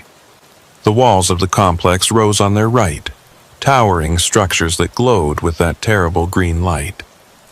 On their left was nothing but darkness, an emptiness that seemed to go down forever. They threaded through this impossible space, wheels inches from the edge, the dark trucks leading them with precise movements. Zeb could hear scraping as his trailer brushed against the wall, could feel his tires finding the very edge of the path. One wrong move and they'd either crash into the complex or plunge into that bottomless dark. The CB crackled with multiple voices now, all talking at once, all saying the same thing in that flat monotone. "Units in violation. Return to processing. Mandatory inspection required. Units in violation." But the dark trucks ignored them, pressing forward through the narrow path. And slowly, impossibly, the complex began to recede behind them. The green glow faded, the voices on the CB grew fainter, and ahead Zeb could finally see normal lights. The real Claude, the actual town, emerging from the darkness like it had been there all along. The dark trucks accelerated one final time, pulling ahead of the convoy and disappearing into the night. Within seconds they were gone, leaving the 3 trucks rolling alone toward the lights of Claude. Zeb's fuel gauge was reading empty now, his engine starting to sputter. But the truck stop was right there, less than a mile ahead. He could see the familiar logos, the normal lights, the real world coming back into focus. They pulled into the truck stop on fumes, all 3 trucks rolling to a stop at the fuel islands. Zeb shut off his engine and sat there, hands shaking, trying to process what they'd just survived. Through his windshield he could see the other 2 drivers climbing down from their cabs, looking as shattered as he felt. The truck stop was normal, blissfully, wonderfully normal. Other truckers fueling up, a clerk visible through the window, everything exactly as it should be. The parking lot was lit with ordinary sodium lights, not that terrible green glow. The CB was quiet except for normal traffic chatter. Zeb climbed down from his cab and walked toward the other drivers. They met in the space between the fuel pumps, three men who'd survived something they couldn't explain. "Did that really happen?" the younger driver asked. "Tell me we didn't just hallucinate all of that." "Check your fuel receipts," the older driver said. "Check your odometers and your clocks. If we hallucinated it, the numbers will match up." They compared notes. Zeb's trip odometer showed he'd driven 67 miles since leaving the way station at mile marker 212, but Claude was 58 miles from there. 9 miles that didn't exist on any map. His truck clock read 5:43, but his watch read 6:18. 35 minutes of lost time. And his fuel consumption showed he'd burned nearly a full tank, covering a distance that should have taken less than 3/4. The numbers didn't lie. Something had happened out there on Highway 287. Something that bent distance and time and reality itself. "The dark trucks saved us," Zeb said. "They let us through." "Why would they do that?" "Maybe they were drivers once," the older driver said quietly. "Maybe they got caught in whatever that was, and now they're trying to help others avoid the same fate. Or maybe there's something else entirely, something we're better off not understanding." They stood there for a moment, watching normal traffic move through the truck stop. Regular people living regular lives, completely unaware of what existed just 50 miles up Highway 287. "We need to report this," the younger driver said. "Call the state patrol, call DOT, call somebody." "And tell them what?" the older driver asked. "That we saw ghost trucks and phantom way stations. That we drove through dimensions. They'll think we're crazy or drunk or worse. But other drivers could be out there right now," Zeb protested. "Going through what we just went through. We have to warn them." The older driver pulled out his phone and dialed a number. After a moment, he said, "Trooper Langford, this is the driver from earlier tonight.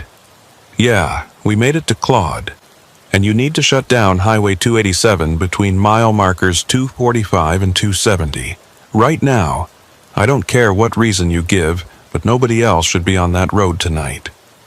He listened for a moment, then hung up. "He's making calls.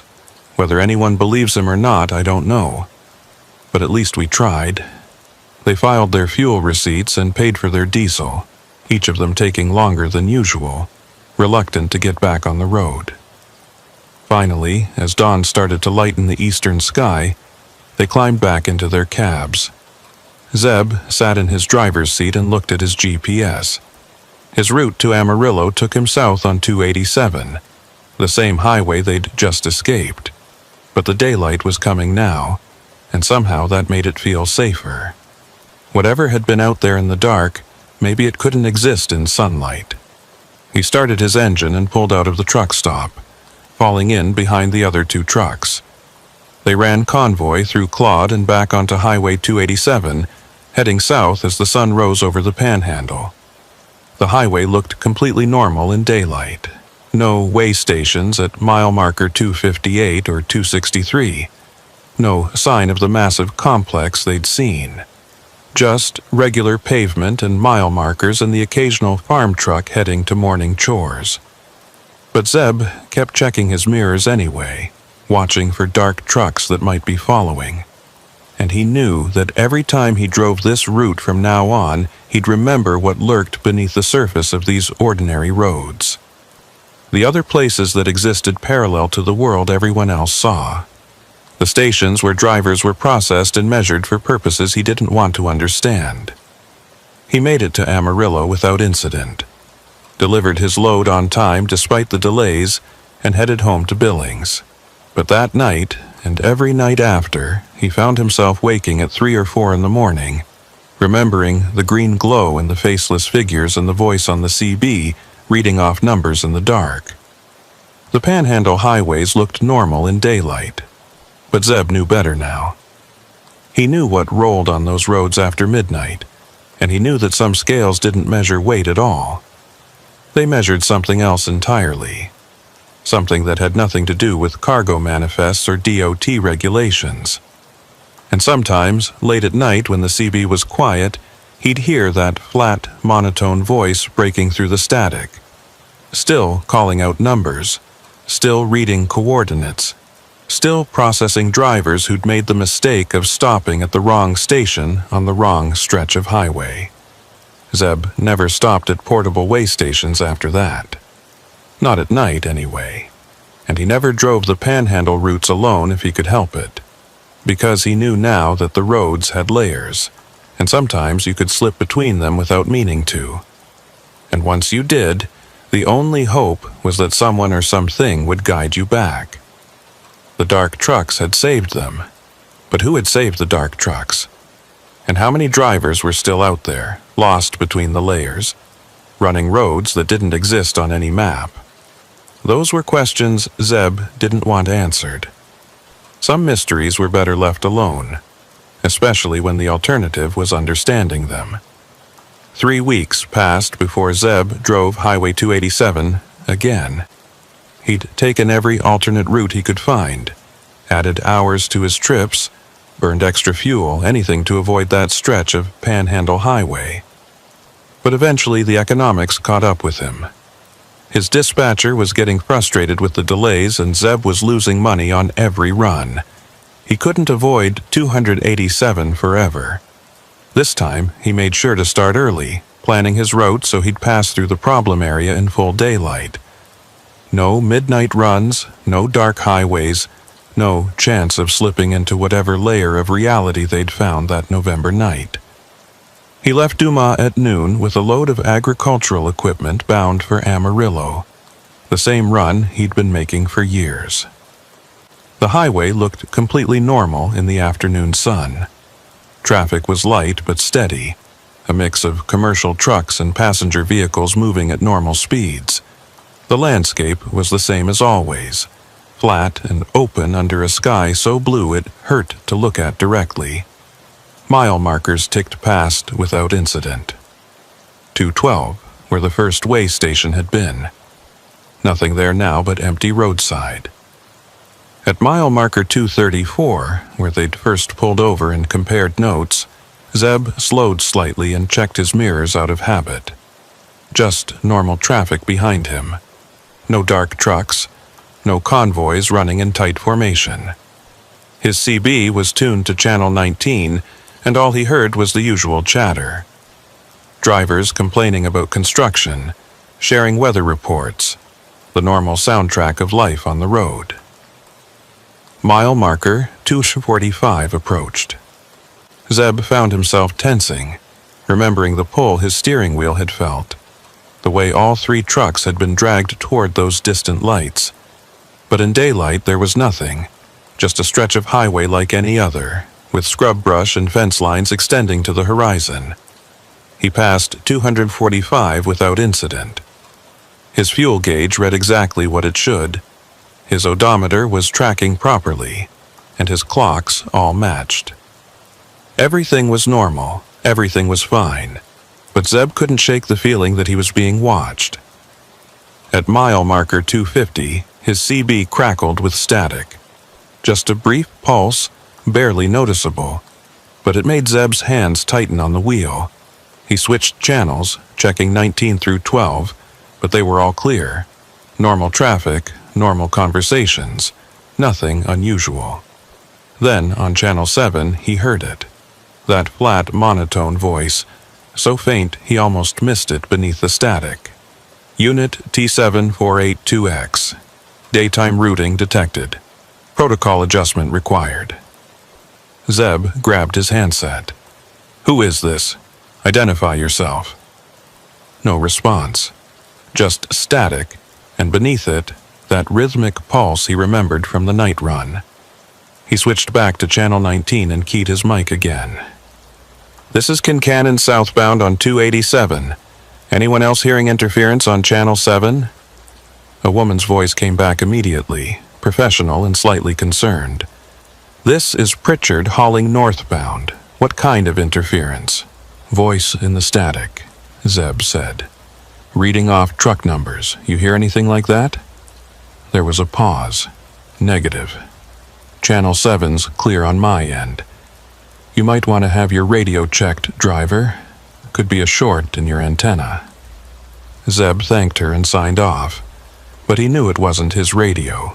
He'd had the entire CB system checked after the incident 3 weeks ago. New antenna, new coax, new everything. The problem wasn't his equipment. Mile marker 258 appeared ahead, the place where the first Phantom way station had been, the one they'd been warned not to stop at. In daylight, it was just empty shoulder, no buildings, no scale platform, no glowing lights. Zeb passed it doing 65, eyes locked on the road ahead. His phone rang. The caller ID showed a number he didn't recognize, a 806 area code, Texas Panhandle. Against his better judgment, he answered it. "Mr. Kincannon?" The voice was elderly, male, with a West Texas drawl. "This is Wallace Pritchard. I'm a retired state patrol supervisor. Eustace Langford gave me your number. Says you had an unusual experience on 287 about 3 weeks back." Zeb felt his pulse quicken. "That's right. You calling to tell me I imagined it?" "No, sir," Pritchard said. "I'm calling to tell you you're not the first, and you won't be the last. Mind if I ask you something? That night you had your trouble. You see any dark trucks? Older models, running in convoy?" "Yeah," Zeb said carefully. "We saw them. They helped us, let us through." Pritchard was quiet for a moment. "That's good. That's real good. Means they're still out there, still trying to help folks. I was worried they might have finally gotten caught." "Caught by what?" Zeb asked. "What are those trucks? What's running them?" "That's complicated," Pritchard said. "And most of it I can't prove, but I've been studying this for 30 years, ever since I first encountered it myself back in '93. You mind pulling over somewhere? This is going to take a minute to explain." Zeb saw a rest area coming up at mile marker 263, the place where the second Phantom way station had appeared directly in front of them. In daylight, it was just a standard rest stop, a few concrete picnic tables and a restroom building. He pulled in and parked, leaving his engine running. "I'm stopped," he said into the phone. "Go ahead." "What you experienced that night," Pritchard began. "It's been happening on these highways for decades, maybe longer. Nobody knows exactly when it started, but the oldest reports I've found go back to the '50s. Drivers encountering way stations that shouldn't be there, trucks that appear and disappear, roads that don't match up with maps." "What causes it?" Zeb asked. "Best I can figure, it's some kind of overlap," Pritchard said. "Like there's another version of these highways existing parallel to ours, and sometimes the two versions get too close together. When that happens, things bleed through. The Phantom stations, the dark trucks, all of it." "But what's on the other side?" Zeb asked. "What are those stations for?" Pritchard's voice got darker. "Processing. That's the word I keep hearing from drivers who've gotten close enough to see. They're processing drivers, measuring them, categorizing them. For what purpose, I can't say. But the drivers who actually stop at those stations, who go through the inspection process, they don't come back. Or if they do, they're different. Changed." Zeb felt cold despite the afternoon heat. "The dark trucks, you said they're trying to help. What are they?" "Drivers who got caught," Pritchard said quietly. "Long time ago, before anyone knew what was happening. They're stuck in that other layer now, running those routes forever. But some of them, they remember what it was like to be human. They remember wanting to help other drivers. So they guide people through, show them the paths that avoid the processing stations." "That's insane," Zeb said. "You're telling me there's a parallel highway dimension where trucks are manned by ghosts?" "I'm telling you what I've learned from 30 years of research," Pritchard said. "Hundreds of incident reports, dozens of interviews with drivers who've experienced it. You can believe it or not, that's your choice. But I'm also telling you this. It's getting worse. The overlaps are happening more frequently. More stations appearing. More drivers going missing. Whatever's on the other side, it's getting stronger. Zeb looked out at the rest area, at the normal world continuing around him. A family at a picnic table eating lunch. A couple walking their dog. Everything ordinary and safe and real. "Why are you telling me this?" he asked. "Because you survived," Pritchard said. "And because the dark trucks helped you. That means something. Most drivers who encounter them just see them as a threat, another part of the weirdness. But you understood they were trying to help. That makes you different." "Different how?" "I run a network," Pritchard said. "Drivers who've experienced the overlaps and survived. We share information, warn each other about hot spots, try to help new drivers who encounter it. I'd like you to join us. Share what you experienced, help us figure out the patterns." Zeb was quiet for a moment, watching traffic move past on Highway 287. Normal trucks driven by normal people. All of them unaware of what lurked beneath the surface of these roads. "What if I just want to forget about it?" he asked. "Go back to driving my routes and pretend none of this happened?" "You can try," Pritchard said, "but it won't work. Once you've seen it, once you've slipped between the layers, you're marked. It'll find you again. Better to understand what you're dealing with." Zeb made his decision. "Okay, I'm in. What do you need from me?" "For now, just keep detailed records," Pritchard said. "Times, locations, anything unusual you experience. And stay in touch with the other two drivers from that night. The three of you experienced it together, which is rare. There might be something important in that pattern." They talked for another 10 minutes, Pritchard giving him contact information for the network and explaining the reporting protocols. When they finally hung up, Zeb sat in his cab for a long time, staring at the highway and thinking about invisible layers and processing stations and drivers trapped forever on roads between worlds. He pulled back onto 287 and continued south. Mile marker 265 passed, then 270. Claude appeared on the horizon, normal and mundane in the afternoon light.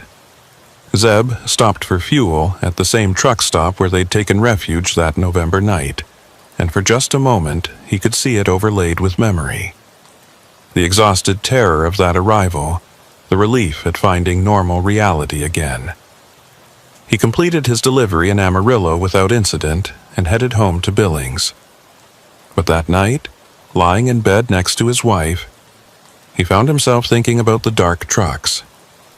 Drivers who'd been caught and transformed, now spending eternity trying to save others from the same fate. Had they been good people in life? Bad people trying to atone? Or just ordinary drivers who'd been in the wrong place at the wrong time, who'd stopped at the wrong way station on a night when the layers got too close? Zeb started keeping the records Pritchard had requested. Every trip, every mile, every moment of strangeness carefully documented. He reconnected with the older driver, whose name turned out to be Marcus Thorne, 63 years old and driving for 35 of them. The younger driver was harder to track down. He'd quit trucking entirely after that night, taken a warehouse job in Dallas where he never had to drive at night. Zeb couldn't blame him. Some people weren't meant to live with this knowledge, this understanding that reality had seams and sometimes you could slip through them into places that operated on different rules. 2 months after the incident, Zeb was driving through eastern New Mexico when he saw them again. The dark trucks, 5 of them running in tight formation on a parallel highway about 2 miles away. He watched them through binoculars, studying their movements. They were heading west, moving at exactly 60 miles per hour, perfectly synchronized. He grabbed his CB and switched to Channel 7, the frequency where he'd heard the interference before. This is Kincannon. Dark convoy visible 2 miles north of Highway 380, heading west. If you can hear me, thank you, for that night, for showing us the way through." He didn't expect a response, but after a moment his CB crackled with a voice. Not the flat monotone of the processing stations, but something different. Something that might have been human once. "Keep to daylight routes when possible. Overlaps are increasing at mile markers divisible by 13. Warn other drivers. We cannot hold them all back." Then, silence. Zeb looked towards the parallel highway, but the dark trucks had vanished. Not faded into distance, just disappeared like they'd never been there. But the message was clear. The battle between the layers was ongoing, and the dark trucks were fighting it every night. Zeb added the information to his reports for Pritchard's network. Mile markers divisible by 13. It seemed arbitrary until he did the math. Marker 234, where they'd first pulled over. Marker 247, where they'd fought against the pulling force. Marker 260 and 273, both places where they'd experienced anomalies. The pattern held. The network started tracking those markers, warning drivers to avoid stopping at them when possible. It wasn't much, but it was something. A way to fight back against whatever was trying to pull trucks into that other layer. 6 months after the incident, Zeb was hauling through the panhandle again when he got a call from Marcus Thorne. The older driver's voice was tight with stress. "I'm at that rest stop," Marcus said. "Mile marker 263. And Zeb, they're here, in daylight. The Phantom Station is here." Zeb checked his GPS. He was 40 miles north, could be there in 30 minutes. "Stay in your truck, lock the doors, I'm coming." He pushed his speed up to 75, weaving through traffic. His CB was already on Channel 7, and he could hear the interference building. Not the nighttime intensity, but present nonetheless. That flat, monotone voice reading coordinates and truck numbers. When he reached the rest area, he saw what Marcus had described. The Phantom way station was there, visible in broad daylight, though it looked less solid than it had at night. More translucent, like a projection or a hologram. The scale platform glowed with that sickly green light, and the faceless figures moved around it with their unnatural synchronization. But there was something else. The dark trucks were there too. 5 of them parked in a defensive formation between Marcus's truck and the Phantom Station. And as Zeb watched, more dark trucks appeared, materializing out of nothing until there were a dozen of them creating a barrier. Zeb pulled into the rest area and parked next to Marcus. Through his CB, he could hear the battle of frequencies. The flat monotone trying to call Marcus's truck in for processing, and something else, a different signal, trying to block it. "Unit in compliance required for inspection," the monotone voice insisted. "Approach scale platform. Processing mandatory." But the dark trucks held their position, and after several minutes the Phantom Station began to fade. Not disappearing all at once like before, but gradually losing coherence, like it was giving up and retreating back to whatever layer it had come from. When it was finally gone, the dark trucks remained for a moment longer. One of them, the lead truck in the formation, flashed its lights twice. Then they all vanished simultaneously, leaving Zeb and Marcus alone in a normal rest area on a normal afternoon. Marcus climbed down from his cab, looking shaken but unharmed. "They protected me," he said. "The dark trucks. They showed up the moment that station appeared, like they knew I was in trouble. They're getting more active," Zeb said, "fighting back. Maybe we're not as helpless as we thought." They reported the incident to Pritchard, who added it to his growing database of encounters. The pattern was becoming clear. The overlaps were increasing in frequency, but so was the resistance. The dark trucks were multiplying, more drivers from the past joining their ranks, all of them determined to protect the living from the processing stations. A year after his first encounter, Zeb was approached by a woman at a truck stop in Oklahoma. She was in her 50s, wearing a jacket with a faded trucking company logo. She introduced herself as Eola Fenwick, night dispatcher for a regional carrier. "Wallace Pritchard says you're one of the good ones," she said. "Says you've been helping track the overlaps and warn other drivers. I need to talk to you about something I haven't told anyone else." They sat in Zeb's cab, and Eola told him her story. 20 years ago, she'd been a driver herself. She'd encountered a phantom station on Highway 287, the same stretch Zeb had experienced. But she'd made a different choice. She'd stopped. She'd driven onto that glowing scale platform and let them process her. "I should have been trapped," she said. "Should have ended up like those drivers in the dark trucks, running forever between the layers. But something went wrong with their processing, or maybe something went right.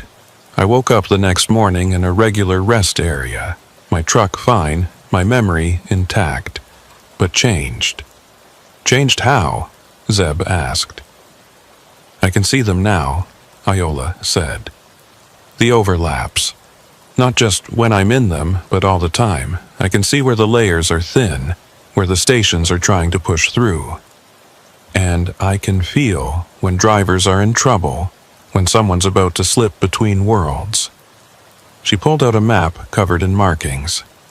Red dots for confirmed overlap sites, blue dots for suspected locations, green lines showing safe routes through dangerous areas. "I've been tracking this for 2 decades, she said, "building a map of the danger zones. But it's getting harder. The overlaps are spreading, appearing in places they never were before. We need more people who understand what's happening, people who can see the signs and warn others." Zeb studied the map. It was comprehensive, detailed, the work of someone who'd dedicated their life to understanding the phenomenon. "Why are you showing me this?" "Because you have a choice to make," Eola said. "You can keep driving, keep avoiding the overlaps, hope you never slip through again, or you can help. Actively help, learn to recognize the signs, guide other drivers away from danger, maybe even figure out how to fight back." Zeb thought about his daughter, about his wife, about the normal life he'd built over 11 years of driving truck. Then he thought about Marcus Thorne and the younger driver who'd quit the profession entirely. He thought about the dark trucks running forever on roads between worlds, trying to save people they'd never meet. "I'll help," he said. "Tell me what you need." Over the next year, Zeb became more deeply involved in Pritchard's network. He learned to recognize the subtle signs of an approaching overlap, the way CB static would take on that rhythmic pulse, the slight shimmer in air temperature that preceded a phantom station's appearance, the feeling of being watched that meant the layers were getting thin. He started carrying specialized equipment, a backup GPS that showed historical routes and anomalies, a CB radio modified to pick up frequencies outside the normal range, a camera system that could capture what normal cameras missed. And he started to understand the scale of what they were dealing with. The phantom stations weren't random. They were part of a system, a network that existed parallel to the real highway system. And that network was growing, reaching out, trying to pull more of our reality into theirs. But the dark trucks were growing too. More drivers joining their ranks, more vehicles appearing to guide and protect. The battle between layers was intensifying, and humans caught in the middle had to choose sides. 2 years after his first encounter, Zeb was driving through the Panhandle again when he saw something new. A phantom station appearing at mile marker 247, the same place they'd felt that pulling force, but this time, the dark trucks were already there. Dozens of them, maybe 50 or more, surrounding the station in a tight perimeter, and they were pushing back. Zeb watched through binoculars as the dark trucks moved in coordinated patterns, their formation creating some kind of barrier around the phantom station. The green glow flickered and dimmed, the faceless figures moving erratically instead of with their usual synchronization. The station was weakening, being forced back to whatever layer it had come from. After 20 minutes, it collapsed entirely. One moment it was there, struggling against the dark truck's formation. The next moment it was gone, leaving nothing but empty highway and the dark trucks sitting in formation. Zeb grabbed his CB and switched to Channel 7. "This is Kincannon to Dark Convoy. I saw what you did. You're not just protecting anymore. You're winning." The response came immediately, that almost human voice he'd heard before. "Not winning, holding, but more drivers are crossing over to help. Every year, more join us. Every year, we get stronger. Tell the living. Tell them we haven't given up." The dark trucks dispersed, vanishing into whatever dimension they inhabited when they weren't protecting drivers. But the message was clear. The battle could be won. Maybe not in Zeb's lifetime, maybe not for generations, but it could be won. Zeb continued his work with Pritchard's network, training new drivers to recognize the signs, building the database of safe routes and danger zones. He never encountered another phantom station directly, though he saw evidence of them regularly. Scorch marks on pavement at mile markers divisible by 13. Confused drivers reporting lost time and strange fuel consumption. The constant signs that the layers were still thin, still dangerous. But he also saw evidence of the dark truck's work. Drivers who should have been lost, somehow finding their way to safety. Phantom stations collapsing before they could claim victims. The slow, steady pushback against whatever was trying to merge the layers. 5 years after his first encounter, Zeb was training a new driver on overlap recognition when he got a call from Wallace Pritchard. The old man's voice was tired but satisfied. "We've mapped 90% of the danger zones now," Pritchard said. "Got protocols in place, warning systems, safe routes. Lost fewer drivers this year than any year in the past decade. We're making progress, Zeb. Real progress." "What changed?" Zeb asked.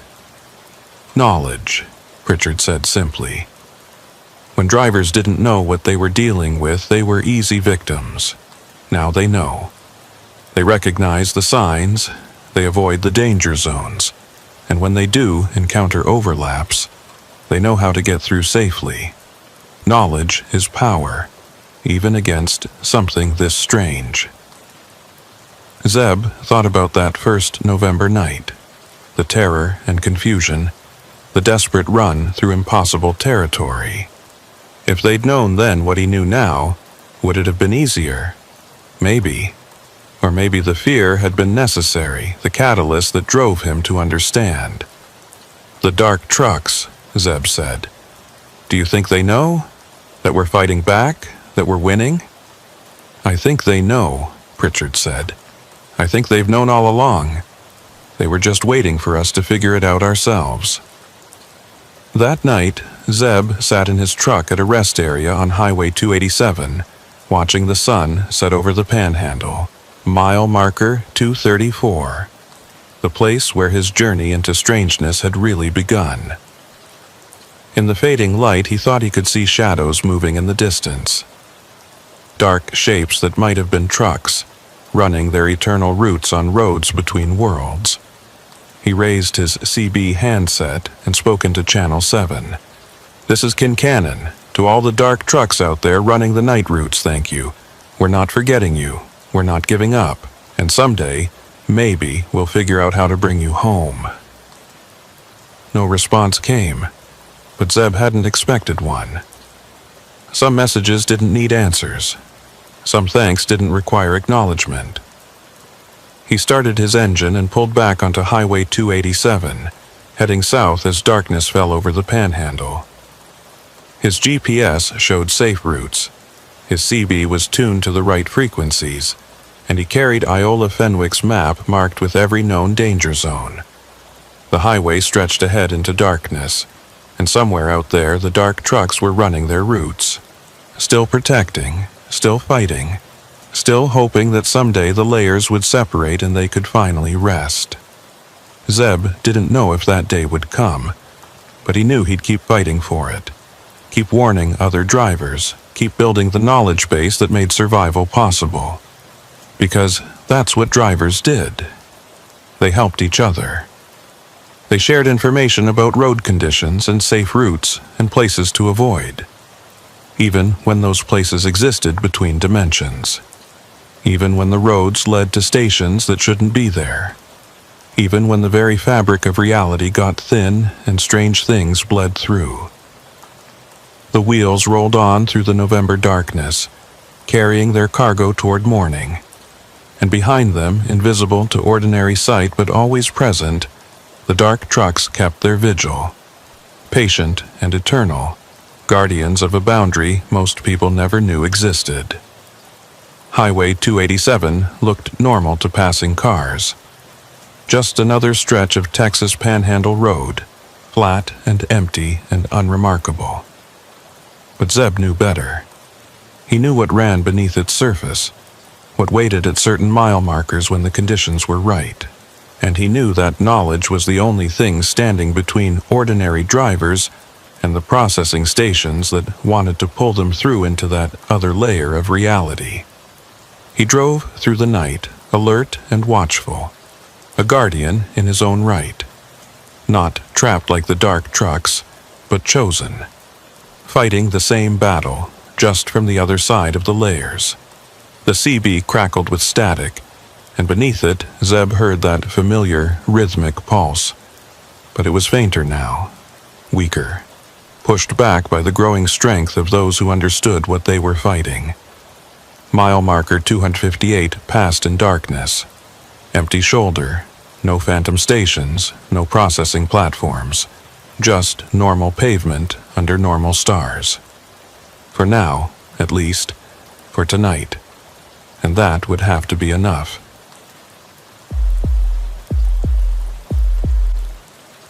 The rain hit Arliss Beaumont's windshield like handfuls of gravel thrown by an angry god. He'd been watching the storm build for the last hour as he drove south on Interstate 35 through central Texas. Dark clouds boiling up from the Gulf and turning the late afternoon into premature twilight. The weather radio had been squawking warnings about severe thunderstorms, possible tornadoes, and golf ball-sized hail for the last 50 miles. Smart drivers were pulling off at truck stops and rest areas, waiting it out. But Arliss was behind schedule and his dispatcher was already breathing down his neck about delivery windows. He was hauling electronics from Dallas to San Antonio, expensive cargo that meant he couldn't afford delays. The load was secure, the trailer was sealed, and his paperwork was perfect. Everything by the book, the way Arliss always ran.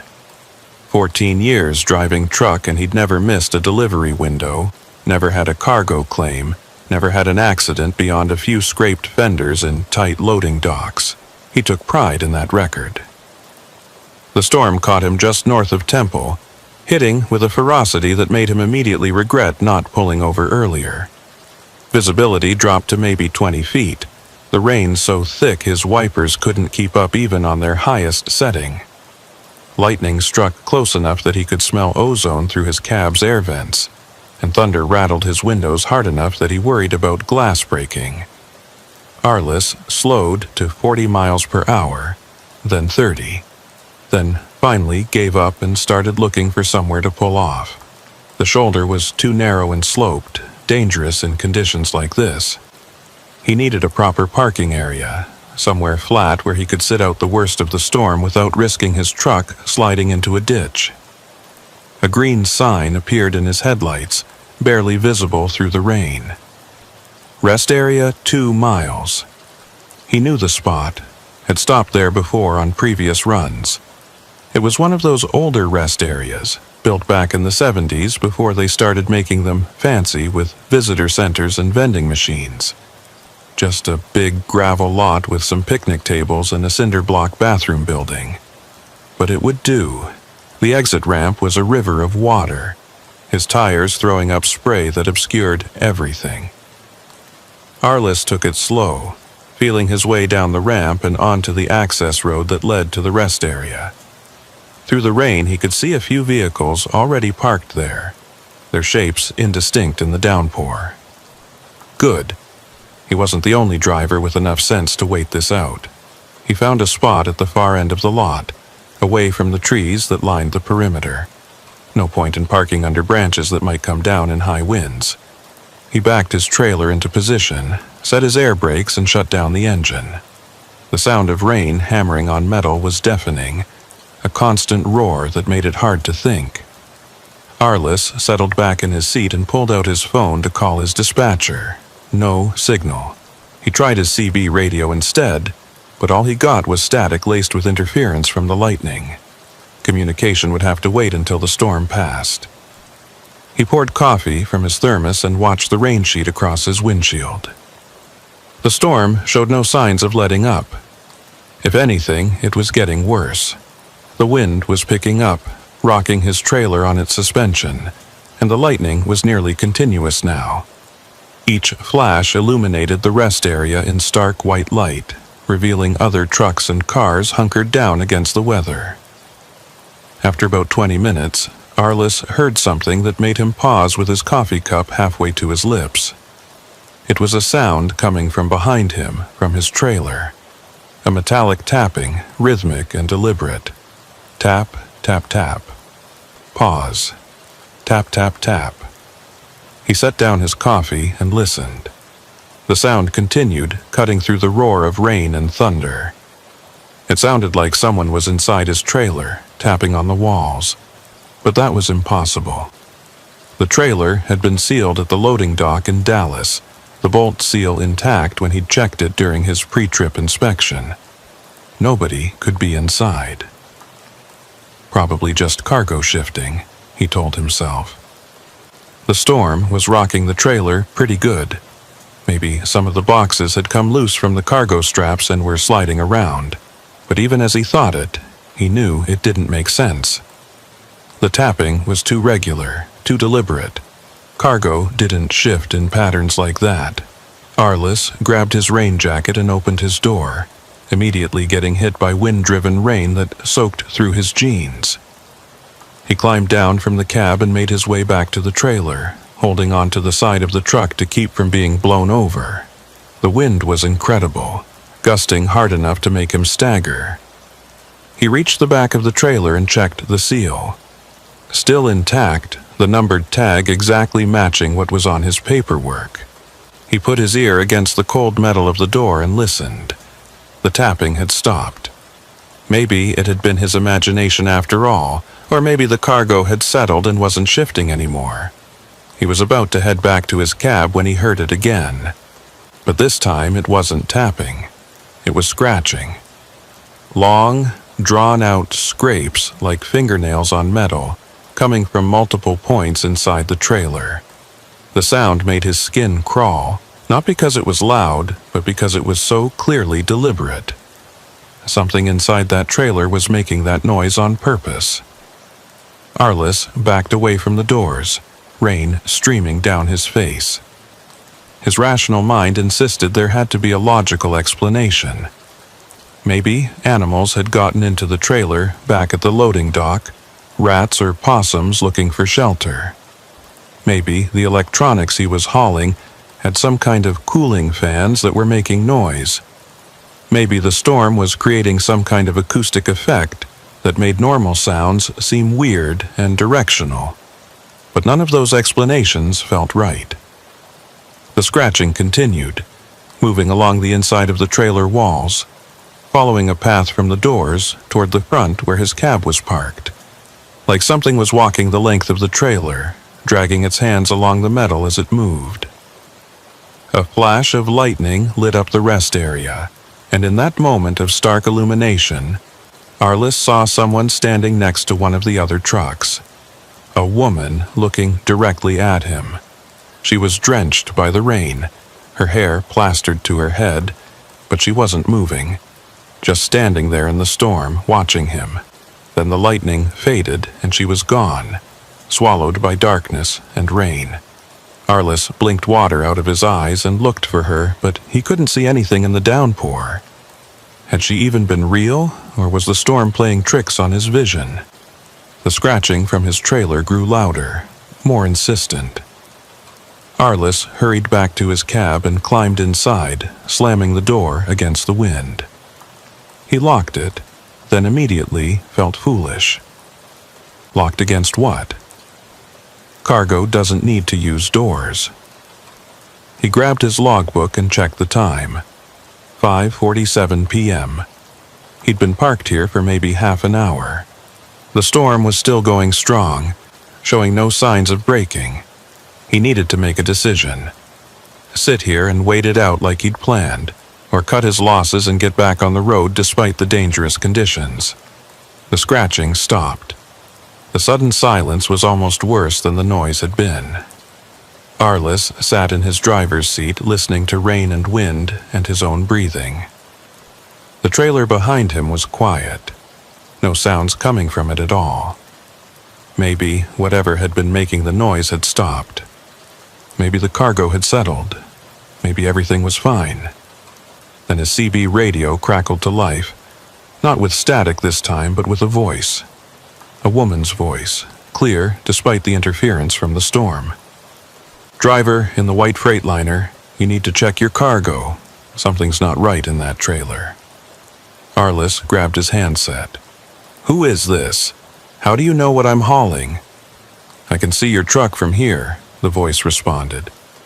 "And I can hear the sounds coming from your trailer. You're not the only one. My trailer's making noise too. So are at least 2 others in this lot. Something's wrong with all of us."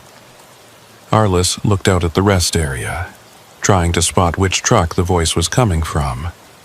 There were maybe 8 or 9 commercial vehicles parked in the lot, their shapes barely visible through the rain. "Where are you parked?" 2 rows over, Blue Kenworth. Name's Nedra Chilton. Been driving 15 years and I've never heard anything like this before. The noises could just be cargo shifting, Arliss said, but he didn't believe it any more than she probably did. "Does your cargo usually scratch at the walls?" Nedra asked. "Does it tap in patterns? Because mine's doing both, and it started right after we got hit by that first lightning strike." Arliss thought back. She was right. The tapping had started maybe 5 minutes after he'd parked, right around the time that lightning had struck close enough to make his hair stand up. Could there be a connection? Some kind of electrical effect from the storm? "What are you hauling?" he asked. "Auto parts," Nedra said. "All metal, nothing that should be making noise. What about you?" "Electronics. Computer equipment mostly, all sealed in boxes. So, nothing alive, nothing that could be moving around on its own." "Nothing," Arliss confirmed. "But I'm hearing it anyway, scratching, like something's trying to get out." There was a pause on the CB. Then Nedra's voice came back, quieter now. "Or trying to get our attention. Make us open the trailers." That thought sent a chill down Arliss's spine. Why would anything want us to open our trailers? "I don't know," Nedra said. "But I'm not opening mine until this storm clears and I can see what I'm dealing with. You shouldn't either. Whatever's making those sounds, it can wait until morning." Arliss agreed with her logic, but sitting here listening to mysterious noises all night didn't appeal to him either. "Maybe we should call the police, let them check it out." "And tell them what?" Nedra asked. "That we're hearing sounds from our sealed trailers during a thunderstorm. They'll think we're crazy or wasting their time. Plus, look outside. No cop is responding to a call about weird noises in weather like this. We're on our own until the storm breaks." She was right, of course. Emergency services would be overwhelmed right now dealing with actual emergencies, not phantom sounds in truck trailers. Arliss and Nedra and whoever else was hearing these noises would have to wait it out. "Keep your doors locked," Nedra said over the CB. "Stay in your cab, and if you see anything unusual, call out on Channel 19. I think there's at least 4 or 5 of us here dealing with this." "Roger that," Arliss said. Beaumont out.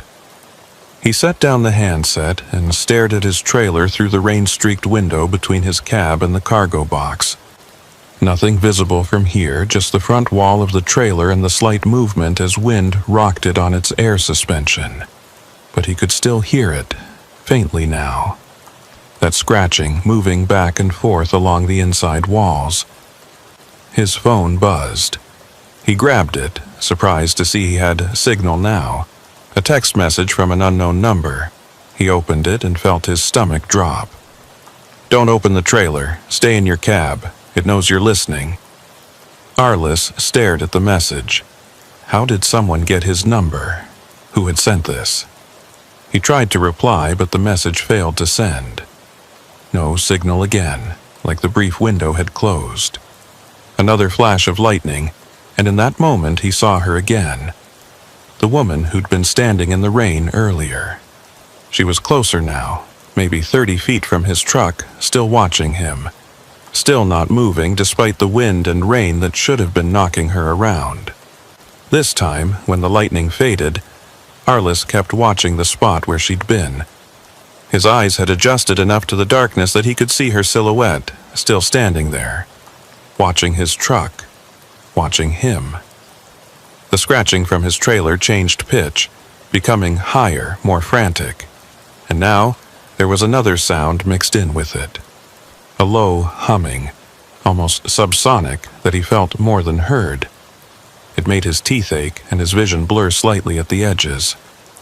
Arliss grabbed his CB again. "Chilton, you hearing a humming sound? Low frequency?" "Yeah," Nedra's voice came back immediately. "Started about 2 minutes ago. It's making me nauseous." "Same here. What is that?" "I don't know, but it's getting stronger." "And Beaumont? There's someone standing outside your truck. Woman in a dark jacket. She's been there for about 5 minutes now." Arliss felt ice water run down his spine. Nedra could see the woman too. So, she was real. Not a hallucination brought on by storm stress or carbon monoxide or any of the other rational explanations his mind had been grasping for. "Is she doing anything?" he asked into the CB. "Just standing there, watching." "But Beaumont, here's the thing. She's not getting wet. The rain's coming down in buckets, but it's like it's going around her. She's completely dry." Arliss looked more carefully at the woman's silhouette. Nedra was right. He could see rain falling all around her, but none of it seemed to be touching her. Her hair wasn't plastered down. Her clothes weren't clinging to her body. She was standing in the middle of a thunderstorm and staying perfectly dry.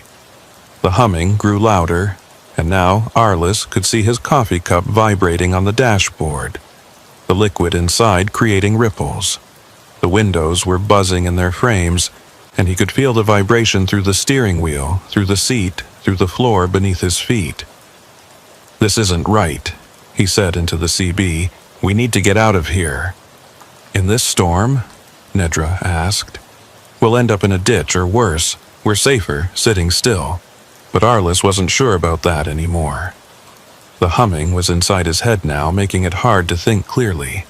The scratching from his trailer had become frantic, dozens of points of contact scraping against metal in patterns that almost seemed coordinated. Another vehicle's headlights came on, about 3 rows over from Arliss's position. The truck started moving, pulling out of its parking spot and heading for the exit. Arliss watched it navigate carefully through the flooded lot, windshield wipers fighting the rain. "Someone's leaving," he said into the CB. "I see it," Nedra confirmed. "Can't blame them. This whole situation is wrong." The departing truck reached the exit and turned onto the access road, its taillights disappearing into the rain. For a moment, Arliss considered following, making a run for it despite the storm. But before he could start his engine, something changed.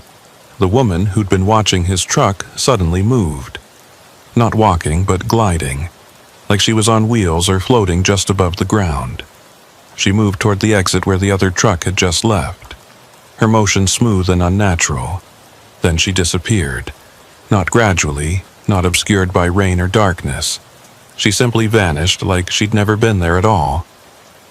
"Did you see that?" Nidra asked over the CB, her voice tight with fear. "I saw it," Arliss confirmed. "Where did she go?" Before Nedra could answer, another voice broke in on the CB. Male, older, with a Texas drawl. "This is Hoyt Bramble in the red Peterbilt. Anyone else seeing things that ain't quite right? Because I got a situation here that I can't explain." "What kind of situation?" Arliss asked. "I got out to check my trailer seals about 10 minutes ago," Hoyt said. "Took maybe 90 seconds. But when I got back to my cab and checked my clock, it showed I'd been gone for 17 minutes. That ain't possible, but there it is." Arliss looked at his own clock. 5:53 p.m. He'd parked here at 5:17, which meant he'd been here for 36 minutes. That seemed about right, though with the storm and the strange events, time had gotten a bit slippery in his mind. "Check your fuel receipts," Hoyt continued. "From your last fill-up, check the timestamp." Arliss dug out his receipt from the fuel stop in Waco, about 80 miles back. He'd filled up at 2:45 p.m. according to the timestamp on the receipt, but according to his dashboard clock, that was over 3 hours ago. The drive from Waco to this rest area should have taken maybe 90 minutes, not 3 hours. "My times don't match up either," Nedra said over the CB. "I'm showing time I can't account for. Like I lost an hour somewhere between filling up and parking here. So all three of us are missing time," Arliss said. "And we're all hearing sounds from our trailers. And there's a woman who can stand in the rain without getting wet. Anyone want to tell me what we've driven into?" Nobody answered. The CB crackled with static, and beneath it, Arliss could hear that low humming coming through the speaker. The same frequency that was vibrating through his truck, now being broadcast on the radio frequency. The scratching from his trailer had stopped. The sudden silence was almost worse than the noise. Arliss sat in his cab, rain hammering down, and tried to think through what was happening. Time distortions, impossible sounds from sealed trailers, figures that defied physics, all of it centered on this rest area during this storm. There had to be a rational explanation. There always was. Electromagnetic interference from the lightning could cause equipment malfunctions, timestamps to be wrong, radios to pick up strange signals. Stress and fatigue could cause drivers to misperceive things, see patterns that weren't really there. The sounds from the trailers could be thermal expansion of metal as temperature dropped with the storm, creating noises that only seemed deliberate. But even as Arliss ran through these explanations, part of him knew they weren't enough. This was something else, something that didn't fit into the comfortable boxes of rational explanation. His phone buzzed again. Another text from that unknown number. "The storm is a doorway. Some things use it to cross over. Stay in your cab. Don't let them make you open the trailer." Arliss tried to reply, demanding to know who was sending these messages, but again the text failed to send. He had signal for receiving but not for sending. Or maybe whoever was on the other end could reach him, but he couldn't reach them. The humming stopped. The sudden absence of that subsonic vibration left Arliss feeling disoriented, like his inner ear hadn't gotten the message that the sound was gone. He shook his head, trying to clear it, and looked out at the rest area. The rain was starting to let up slightly, the downpour easing into merely heavy rain instead of the apocalyptic deluge it had been. Through the lessening precipitation, Arliss could see the other trucks parked in the lot more clearly now. Maybe a dozen vehicles total, all of them dark and silent. Except one. 3 rows over, a truck's trailer doors were standing open. The cargo area was lit from within by a sickly yellow-green light that pulsed like a heartbeat. And in that light, Arliss could see movement. Shapes that didn't quite make sense. Forms that his eyes couldn't quite process. "Chilton," he said into his CB. "You seeing what I'm seeing? 3 rows over?" "I see it," Nedra's voice came back, strained. "That's the truck that left a few minutes ago.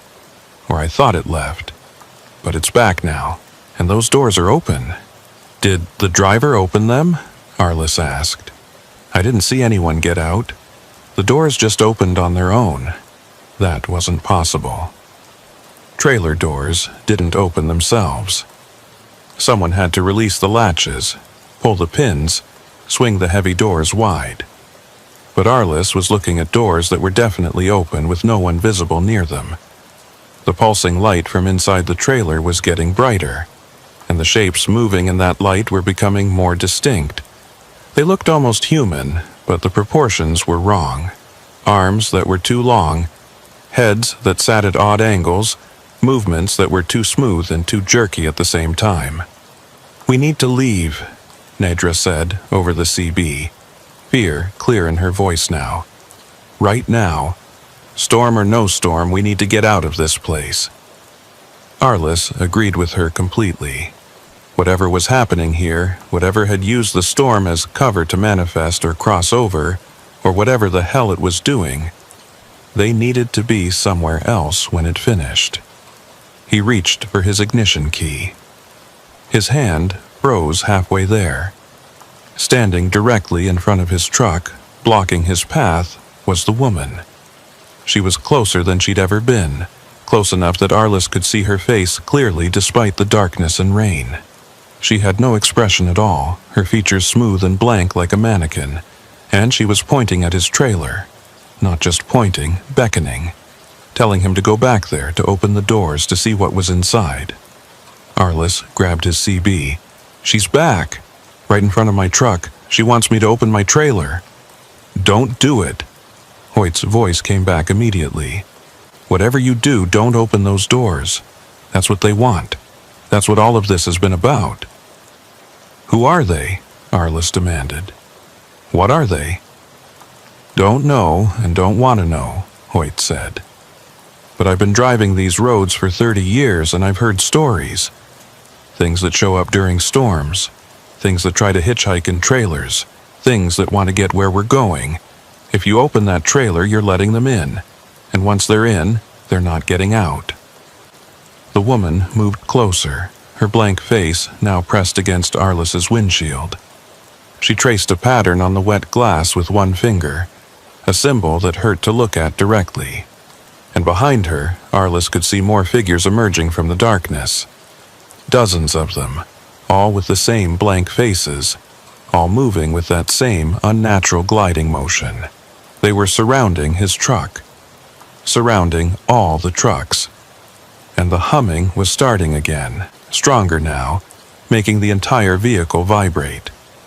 Inside his trailer, the scratching resumed, but this time it was different. This time it sounded like it was coming from the outside of the trailer walls, not the inside. Like something was trying to get in rather than trying to get out. Arliss made his decision. He fired up his engine, put the truck in gear, and hit the gas. The woman in front of his truck didn't move, didn't try to get out of the way. His bumper went right through her like she wasn't even there, passing through her form without resistance. In his rearview mirror, he saw her still standing in the same spot, her blank face turning to watch him drive away. The figures surrounding the other trucks didn't try to stop him. They just watched as he navigated through the flooded parking lot towards the exit. Behind him, that truck with the open doors was pulsing with light, and more figures were gathering around it, drawn to the opening like moths to a flame. Arliss hit the access road doing 30, tires throwing up spray. His CB crackled with Nedra's voice. I'm right behind you. Hoyt's following too. Anyone else who can move, get out now. The rest area receded behind them as they pulled onto I-35, heading south through rain that was already starting to lighten. Arliss's heart was pounding, his hands shaking on the wheel. Behind him, his trailer was silent now. No scratching, no humming. Just the normal sound of cargo riding on air suspension. Whatever had been happening back there, they'd escaped it. For now. Arliss drove for 20 miles before his hands stopped shaking enough to trust himself on the highway. The rain had tapered off to a light drizzle, and the storm clouds were breaking up to reveal patches of dark sky. Other traffic was starting to appear on I-35, vehicles that had waited out the worst of the weather now getting back on the road. Everything looked normal, ordinary, like the last hour at that rest area had happened in a different reality. His CB crackled with Nedra's voice. "Beaumont, you still with us?" "I'm here," Arliss said, checking his mirrors to confirm the blue Kenworth was still behind him. "Hoyt?" "Right behind Chilton," the older driver confirmed. "We need to talk about what just happened back there. Pull off at the next truck stop and let's compare notes." Arliss saw a sign for a Flying J at the next exit, 5 miles ahead. "I'll meet you at the fuel islands. Give me a chance to check my trailer seals, make sure everything's still locked down." The truck stop was busy with drivers who'd sheltered from the storm, but Arliss found a spot at the diesel pumps and pulled in. Nedra parked next to him, and Hoyt pulled up on the other side. All 3 drivers climbed down from their cabs, looking shaken and exhausted despite only having driven a short distance. Nedra Chilton was a woman in her late 40s with gray streaks in her dark hair and the weathered look of someone who'd spent years behind a wheel. Hoyt Bramble was older, probably in his 60s, with a salt and pepper beard and eyes that had seen a lot of highway. They gathered near Arliss's trailer, and he could see both of them were as rattled as he felt. "First things first," Hoyt said. "Let's check those seals. Make sure they're still intact." Arliss walked to the back of his trailer. The bolt seal was still there, the numbered tag matching his paperwork exactly. No sign of tampering, no indication the doors had been opened. He checked the latches and pins, all secure. Whatever had been happening inside that trailer, it hadn't involved physical entry. Nedra and Hoyt checked their own trailers and reported the same results. Seals intact, doors secure, no visible signs that anything was wrong. But all 3 of them had heard those sounds. All 3 had felt that humming. All 3 had seen things at that rest area that shouldn't have been possible. "We need to report this," Nedra said. "Call the highway patrol. Tell them about that rest area. Other drivers are going to stop there." "And tell them what?" Hoyt asked. "That we saw ghosts? That our trailers were making impossible sounds? They'll think we're crazy." "They'll think we're crazy until someone else experiences it," Arliss said. "But we should report it anyway, at least get it on record." He pulled out his phone and dialed the Texas Highway Patrol non-emergency number. After a few minutes of being transferred between departments, he got someone who took his report seriously enough to write it down. "We'll send a unit to check out the rest area," the dispatcher said. "But I have to tell you, we've had 3 other reports tonight about that location. Drivers seeing things, hearing sounds, experiencing equipment malfunctions. Whatever's going on there, you're not the first to notice it." Arliss thanked her and hung up. 3 other reports. We're not the only ones. "That storm," Hoyt said. "It wasn't natural.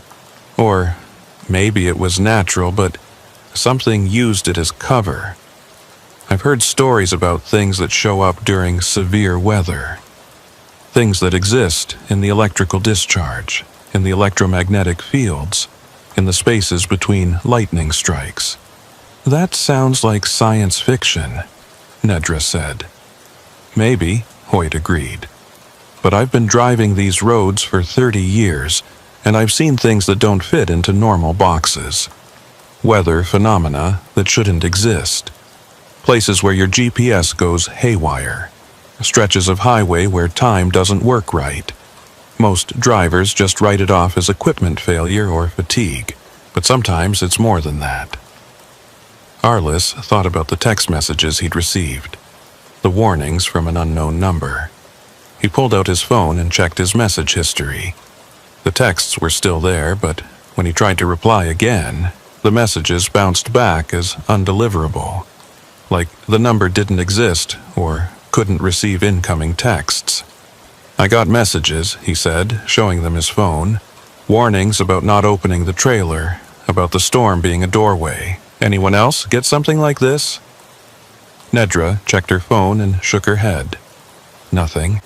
But my phone was acting weird all during the storm. Losing signal, gaining signal, timestamps jumping around." "Mine too," Hoyt confirmed. "Lost about 40 minutes somewhere between Waco and that rest area. My GPS tracking shows me on the highway the whole time, but I can't account for where those minutes went."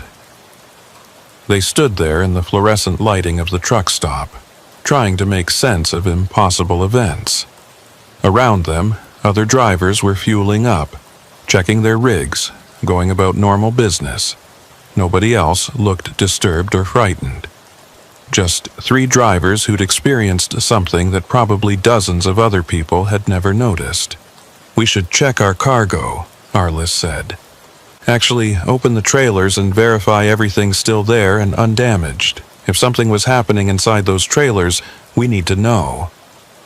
Nedra looked uncertain. "After what happened at the rest area?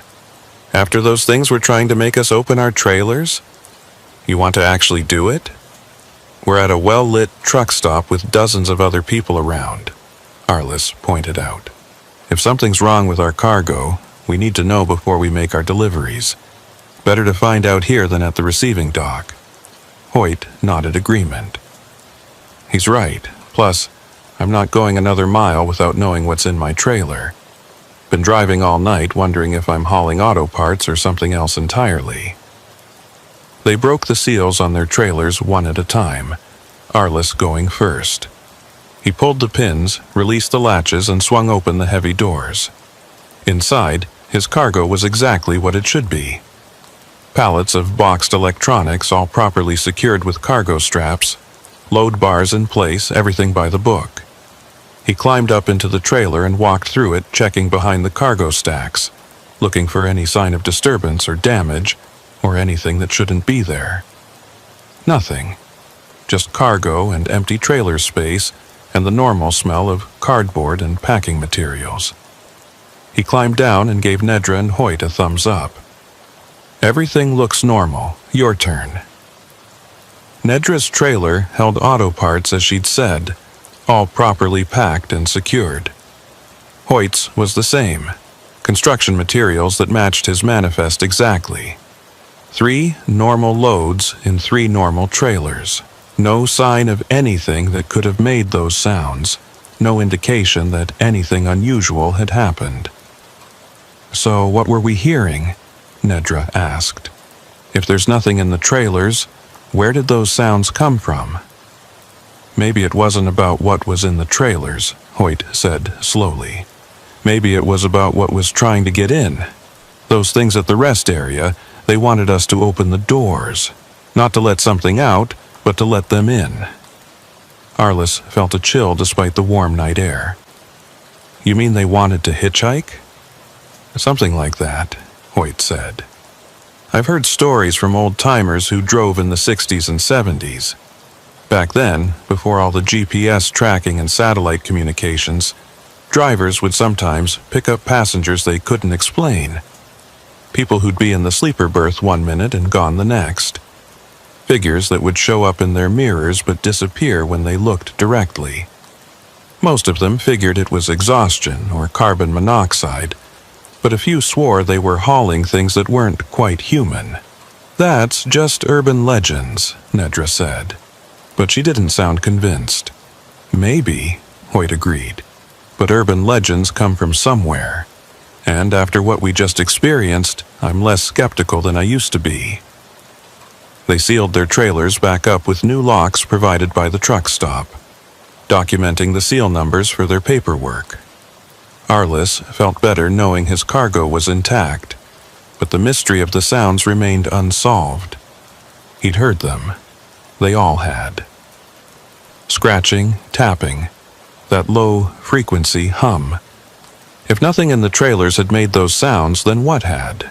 They grabbed coffee at the truck stop restaurant and compared their routes. Nedra was heading to Houston, Hoyt to Austin, Arliss to San Antonio. All different destinations, but all of them on I-35 South. The same highway, at least for the next 100 miles. I say we convoy, Hoyt suggested. Stay together until we split off to our different destinations. Safety in numbers, and if anything else strange happens, at least we'll have witnesses. Arliss and Nedra agreed. They finished their coffee, topped off their fuel tanks, and got back on the highway just after 8 p.m. The storm had passed completely now, leaving behind clear skies and a nearly full moon that lit up the landscape. Traffic was moderate, a steady stream of vehicles moving south. For the first 50 miles, everything was normal. Arliss kept his speed at 65, Nedra running parallel in the left lane, Hoyt bringing up the rear about a quarter-mile back. The CB was quiet except for occasional chatter from other drivers, traffic reports and weather updates, and the normal discourse of life on the road. Then, at mile marker 215, Arliss's dashboard clock did something impossible. He glanced at it and saw 8:47 p.m. He looked back at the road, checked his mirrors, looked at the clock again. Now it read 8:51 p.m. 4 minutes had passed in what felt like seconds. He grabbed his CB. Chilton, Bramble, check your clocks. Tell me what time you're showing. 8:51, Nedra responded immediately. Same here, Hoyt confirmed. Why? My clock just jumped forward 4 minutes, Arliss said. Like I lost time but didn't notice. There was silence on the CB for a moment. Then Nedra said, my fuel gauge just dropped 1/8 of a tank. That's not right. I filled up completely at the truck stop. Mine too, Hoyt added. Lost about the same amount. And my odometer is showing 3 miles more than the last marker I passed. They were losing time and fuel, gaining miles that didn't exist on the highway. The same phenomena they'd experienced at the rest area, now happening while they were moving. Arliss felt his pulse quicken. Whatever had been at that rest area, it hadn't stayed there. It was following them. We need to check our trailers, Arliss said. Pull off at the next exit and check the seals. Last time we pulled off, things got bad, Nedra pointed out. Maybe we should keep moving, get to a populated area before we stop. But the decision was made for them. Ahead, in the darkness, Arliss could see lights. Not headlights from oncoming traffic, but stationary lights alongside the highway. As they got closer, he realized it was another rest area, and it looked exactly like the one they'd fled from an hour ago. Same layout, same buildings, same gravel parking lot. That's impossible, Nedra said over the CB. We're 100 miles from that rest area. How can it be here? It's not the same one, Hoyt said. It's another one. Or maybe it's the same one following us. I don't know anymore. The rest area signs were lit up, directing traffic to take the exit. But Arliss had no intention of stopping there. He kept his speed steady, preparing to drive right past it. Nedra and Hoyt did the same, all 3 trucks maintaining formation as they approached the exit. Then Arliss's trailer started making that sound again. The scratching, the tapping, the low-frequency hum that made his teeth ache. And in his rearview mirror, he could see figures standing at the rest area entrance. Dozens of them, all with those blank faces, all watching his convoy pass. They're there, he said into the CB. The same things from before. They're at this rest area too. I see them, Nedra confirmed. How are they following us? How are they everywhere? They're not following us, Hoyt said, his voice grim. We're following them, or we're still in their territory, maybe we never left. Arliss didn't want to believe that, but he couldn't shake the feeling that Hoyt might be right. The time distortions, the fuel loss, the repeating rest areas. Maybe they hadn't escaped at all. Maybe they'd driven deeper into whatever phenomenon had manifested during the storm. Mile marker 220 passed, then 225. Each marker seemed to take longer to reach than it should, like distance was stretching. Arliss checked his GPS and saw something that made his blood run cold. According to the satellite view, he was on I-35. But the route line was flickering, jumping back and forth between two slightly different paths, like there were two versions of the highway occupying the same space. GPS is glitching, he reported over the CB, showing me in two places at once. Mine's doing the same thing, Nedra said. And I'm picking up a weird signal on my CB. Channel 7, listen to this. She switched frequencies and Arliss followed suit. On Channel 7, beneath the static, he could hear voices. Not the flat monotone from before, but actual human voices. Drivers calling for help, reporting their locations, asking for guidance. And all of them sounded terrified. This is Beaumont southbound on I-35, Arliss transmitted on Channel 7. To anyone receiving, what's your situation? A voice came back immediately, a woman who sounded close to panic. I can't get off the highway. Every exit I take leads back to I-35. I've been driving for 3 hours, and I keep passing the same landmarks. Please, someone help me figure out what's happening. Another voice, male and older. My trailer doors opened while I was driving. I stopped to close them and saw things inside that shouldn't be there. Things that weren't there when I loaded. I'm too scared to stop again. More voices joined in, a chorus of confused and frightened drivers all experiencing similar phenomena. Time distortions, impossible sounds from trailers, exits that led nowhere, rest areas that appeared where they shouldn't be. And all of them were on I-35, all heading south, all caught in the same trap. How many of us are there? Nedra asked into the CB. How many drivers are stuck in this? Hoyt's voice came back heavy with realization. All of us who stopped at that rest area during the storm. We're all caught in whatever this is. We drove into something and we can't drive out. Arliss wanted to argue, wanted to insist there had to be a way out. But the evidence was mounting that Hoyt was right. They were trapped in some kind of loop, some pocket of reality that overlapped with normal highway but didn't quite align with it. And the things with the blank faces were the residents, the natives, the things that lived in these spaces between. There has to be a way out, Arliss said into the CB. We just need to figure out what it is. Everyone, check your fuel gauges and odometers. Look for patterns. The CB filled with reports. Every driver was experiencing the same issues. Fuel draining faster than it should, odometers showing extra miles, clocks jumping forward in irregular intervals. But there was a pattern. The time jumps happened at mile markers that were multiples of 7. The fuel loss was proportional to how long they'd been in the loop. And the odometer discrepancies all added up to exactly 37 miles, no matter how far each driver thought they'd traveled. 37 miles, Nedra said. That's specific. That means something.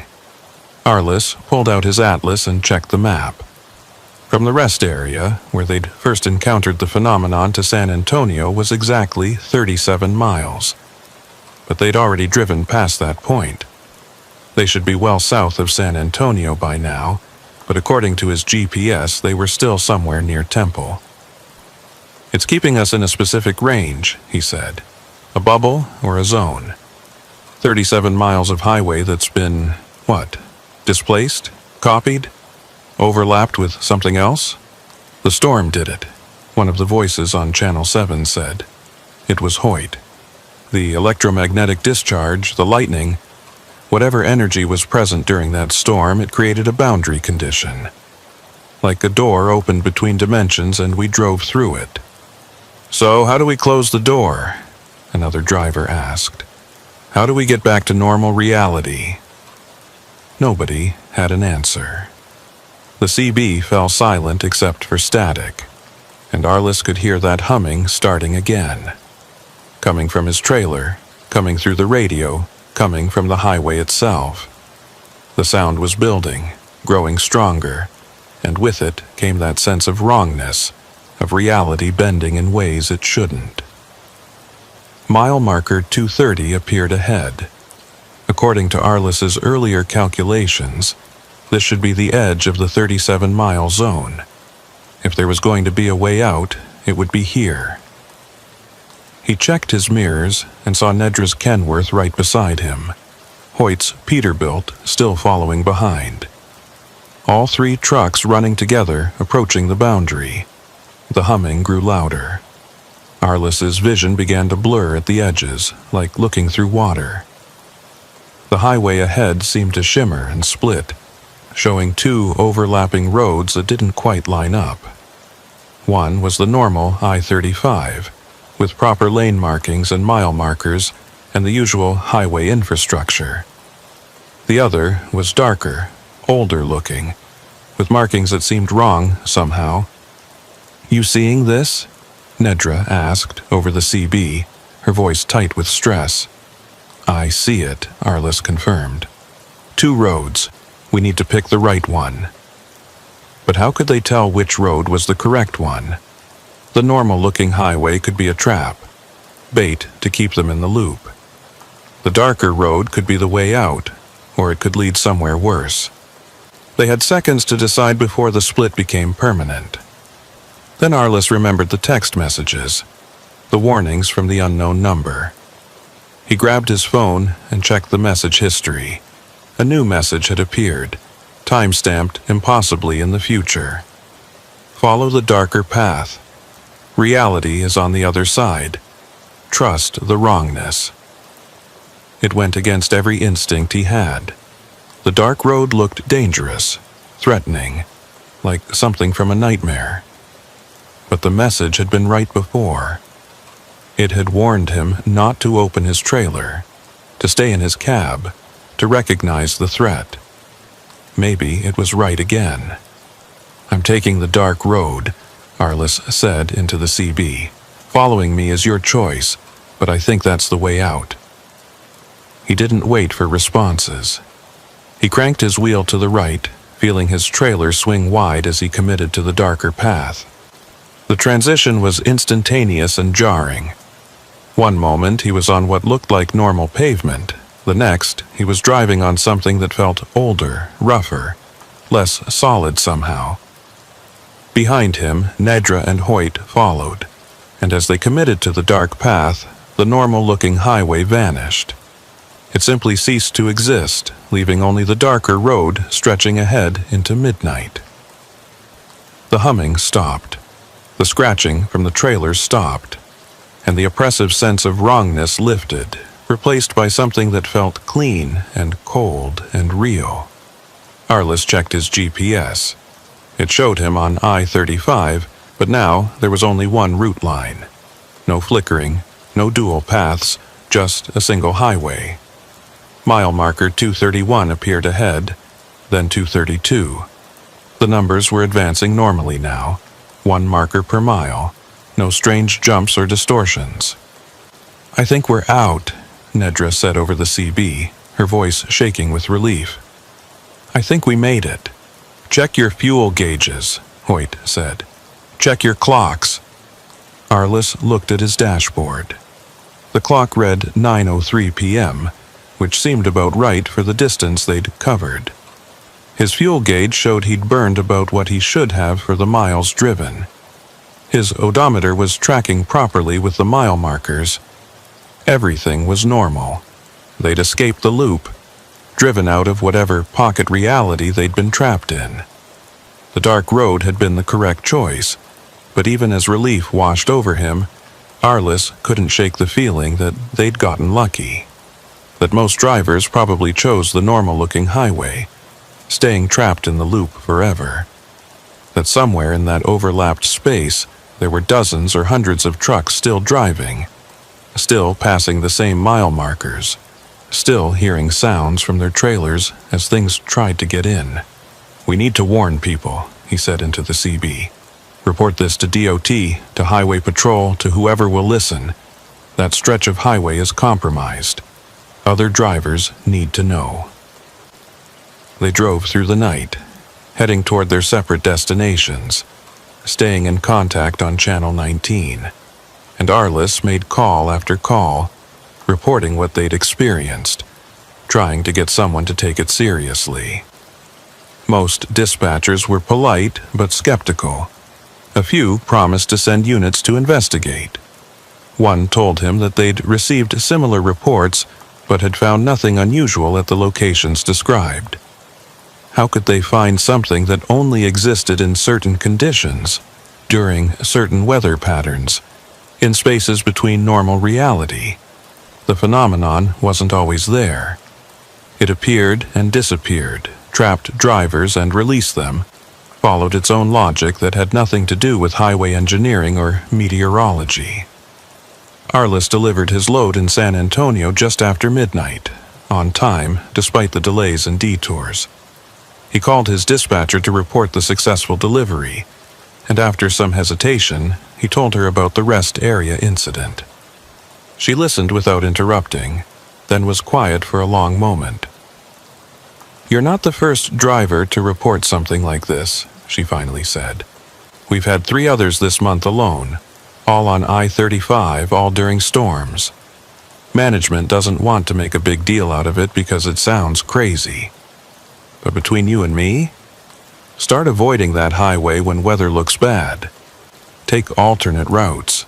The company would rather have you late than have you vanish into whatever's going on out there." Arliss promised he would.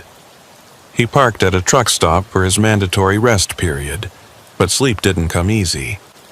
Every time he closed his eyes, he saw those blank faces pressed against his windshield, heard that scratching from his trailer, felt that humming in his bones, and he kept thinking about the message on his phone. Trust the wrongness. Who had sent that? How had they known what was happening? Were there others out there who understood this phenomenon, who'd mapped it, who could see the boundaries between reality and whatever lay beyond? He needed to find out, because one thing was certain: he'd be driving I-35 again. He couldn't avoid it forever. And next time, he needed to be prepared. Needed to know what signs to watch for, what choices to make, how to navigate through spaces that shouldn't exist. The humming might have stopped for now, but Arliss had a feeling it was far from over. Arliss woke at 6 a.m. to his phone buzzing with a call from an unknown number. For a moment, he considered letting it go to voicemail, but something made him answer. The voice on the other end was female, middle-aged, speaking with the precise diction of someone who'd spent years on dispatch radios. "Mr. Beaumont, my name is Eola Fenwick. I'm a night dispatcher for Crossland Freight out of Oklahoma City. I understand you had an incident on I-35 last night. The kind of incident that doesn't make it into official reports." Arliss sat up in his sleeper berth, immediately alert. "How do you know about that?" "Because I've been tracking these incidents for 7 years, Eola said. "And because I was the one sending you those text messages. We need to talk, Mr. Beaumont. Somewhere private. Somewhere we can compare information without being overheard. Are you still in San Antonio?" "Yeah," Arliss said carefully, "at a truck stop off I-10. There's a diner called Martha's about 3 miles from your location. Meet me there in an hour, come alone, and bring any documentation you have from last night. Fuel receipts, GPS logs, anything that shows the time and fuel discrepancies." She hung up before Arliss could ask more questions. He sat there holding his phone, debating whether this was a good idea. Meeting a stranger who somehow had his phone number and had been monitoring his movements. But she'd sent those warnings. She'd known what was happening before he did. That meant she had information he needed.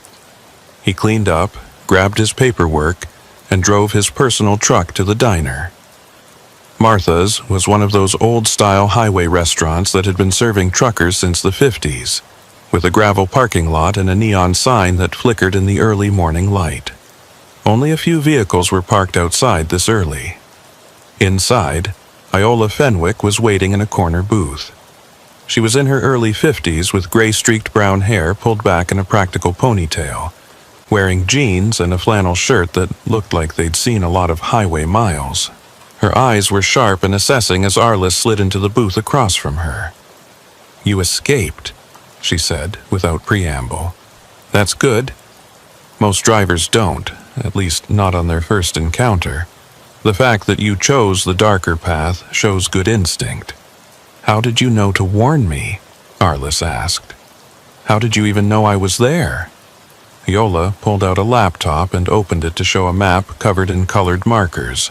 Red dots, blue lines, yellow zones, all overlaid on highway routes across Texas. "I monitor weather patterns, driver reports, GPS anomalies, anything that might indicate a manifestation. When that storm formed yesterday, I knew it had the right characteristics. Severe electrical activity, rapid pressure changes, specific wind patterns. The conditions were perfect for a boundary event." "A what?" "That's what I call them," Iola said. "Boundary events. Places where reality gets thin, where the normal rules stop applying. They usually form during extreme weather, in areas where there's already some kind of geographical anomaly. Underground water, magnetic deposits, intersection of ley lines if you believe in that sort of thing. The storm provides the energy. The location provides the anchor point, and something opens up. A door, a window, a crack in reality. Pick your metaphor." Arliss spread his paperwork on the table. Fuel receipts showing impossible consumption rates, GPS logs showing positions that jumped around, timestamps that didn't align with his dashboard clock. "So, what happened to us? We drove into one of these boundary events? More accurately, you drove into the space it created," Iola said, examining his documents.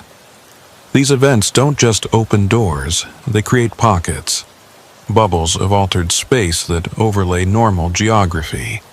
You're still on I-35, but you're also somewhere else, somewhere that looks like I-35 but operates on different rules." "The 37-mile loop," Arliss said. "Why that specific distance?" "I don't know," Iola admitted. "Every boundary event has different characteristics, different sizes, different rules, different dangers. Some are just a few hundred yards. The one you encountered was 37 miles. I've documented one in Oklahoma that's over 90 miles. They're not consistent." She pulled up a database on her laptop showing dozens of incident reports. Dates, locations, driver testimonies, all cross-referenced with weather data and geographical information. It was comprehensive, professional, the work of someone who'd dedicated years to understanding this phenomenon. "How many drivers have been caught in these things?" Arliss asked. "Hundreds, probably," Iola said. "Most don't report it because they don't want to sound crazy. Some report it and get dismissed as fatigued or hallucinating. A few, like you, escape and want answers. Those are the ones I try to find and warn before they encounter another event." "So this happens regularly? These boundary events are common?" "More common than anyone wants to admit," Iola said. "I've documented 47 events in Texas alone over the past 7 years. Probably more that I haven't found. They form during severe weather, last anywhere from a few hours to a few days, then collapse. Most drivers who get caught either find their way out eventually or... She trailed off. Or what? Arliss pressed. Or they don't come out, Iola said quietly. Their trucks are found abandoned, no sign of the driver. Or they're never found at all. Just vanish from GPS tracking, stop responding to dispatch, cease to exist. Officially, they're listed as missing persons. Unofficially, they're trapped in boundary events that never collapsed. Or they went so deep into the altered space that they couldn't find their way back. Arliss thought about the voices he'd heard on Channel 7. All those drivers calling for help, reporting that they couldn't get off the highway, describing the same phenomena. How many were trapped in the event last night? Based on traffic patterns and storm data, probably 8 to 12 commercial vehicles, Iola said. You, Chilton, and Bramble got out. I'm still tracking the others. Some might have found their own way out. Some might still be in there. But the event collapsed, right? The storm passed. We got out when we chose the dark road. Iola's expression darkened. That's what concerns me. You got out, but I'm still getting GPS anomalies from that section of I-35. Trucks that appear on satellite tracking for a few minutes, then vanish. Radio transmissions on odd frequencies. The boundary event should have collapsed by now, but something's keeping it open. She showed him her laptop screen. The map of I-35 showed a highlighted section between Temple and San Antonio, marked in red. Small blue dots appeared and disappeared within that zone, each one representing a vehicle that GPS had briefly detected before losing signal. Those are trucks, she said. Still in there. Still driving the loop. And every hour that passes makes it less likely they'll find their way out. Arliss felt sick. We have to help them. Send in emergency services, close that section of highway, something. I've tried, Iola said. Highway Patrol investigated and found nothing unusual. The road looks normal to anyone who isn't caught in the event. You could drive through that section right now in broad daylight and never notice anything wrong. The boundary only reveals itself under specific conditions. Then what conditions? Arliss demanded. How do we trigger it so we can rescue those drivers? That's the problem. I don't know exactly. Weather is part of it, but not all of it. There's something else, some trigger I haven't identified yet. The drivers who get caught seem to be the ones who stopped at specific locations during the storm. Rest areas, certain exit ramps, particular mile markers. But I can't predict which locations will become anchor points for a boundary event. Arliss remembered the rest area, the figures with blank faces, the way reality had seemed to bend and twist around that location. The things we saw, the figures, what are they? Inhabitants, Iola said. Or maybe manifestations of the boundary space itself. I don't know if they're conscious entities or just phenomena that look like entities, but they're consistent across different events. Humanoid forms, blank faces, trying to get into trailers, trying to make drivers open their cargo. Always the same pattern. Why trailers specifically? What do they want with our cargo? I don't think they want the cargo, Iola said. I think they want the space. Trailers are enclosed, sealed, separated from the cab. They're like little pockets of isolated reality. Maybe that's what these entities need to move from one place to another.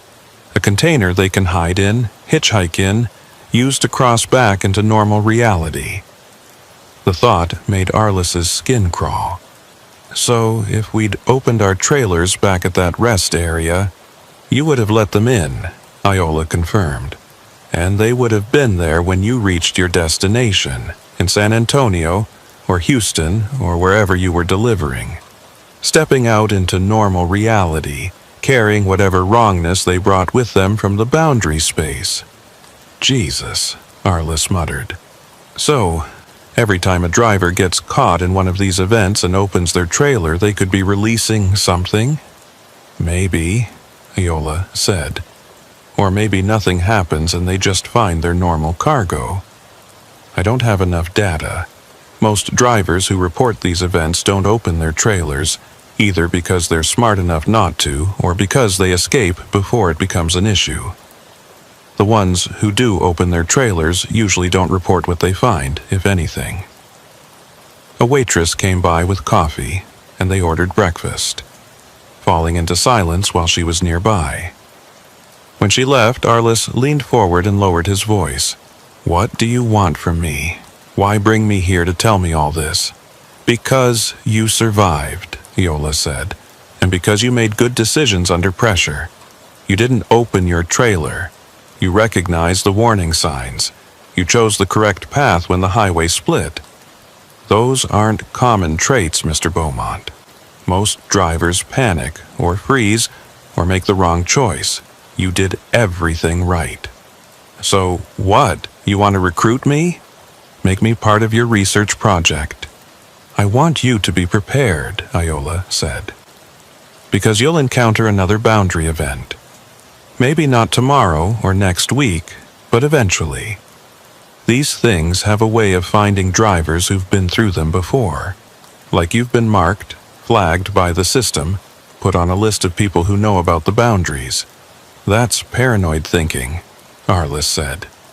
"Is it?" Iola pulled up another database on her laptop. "I've been tracking drivers who've had boundary encounters. 63 individuals over 7 years. 41 of them had multiple encounters.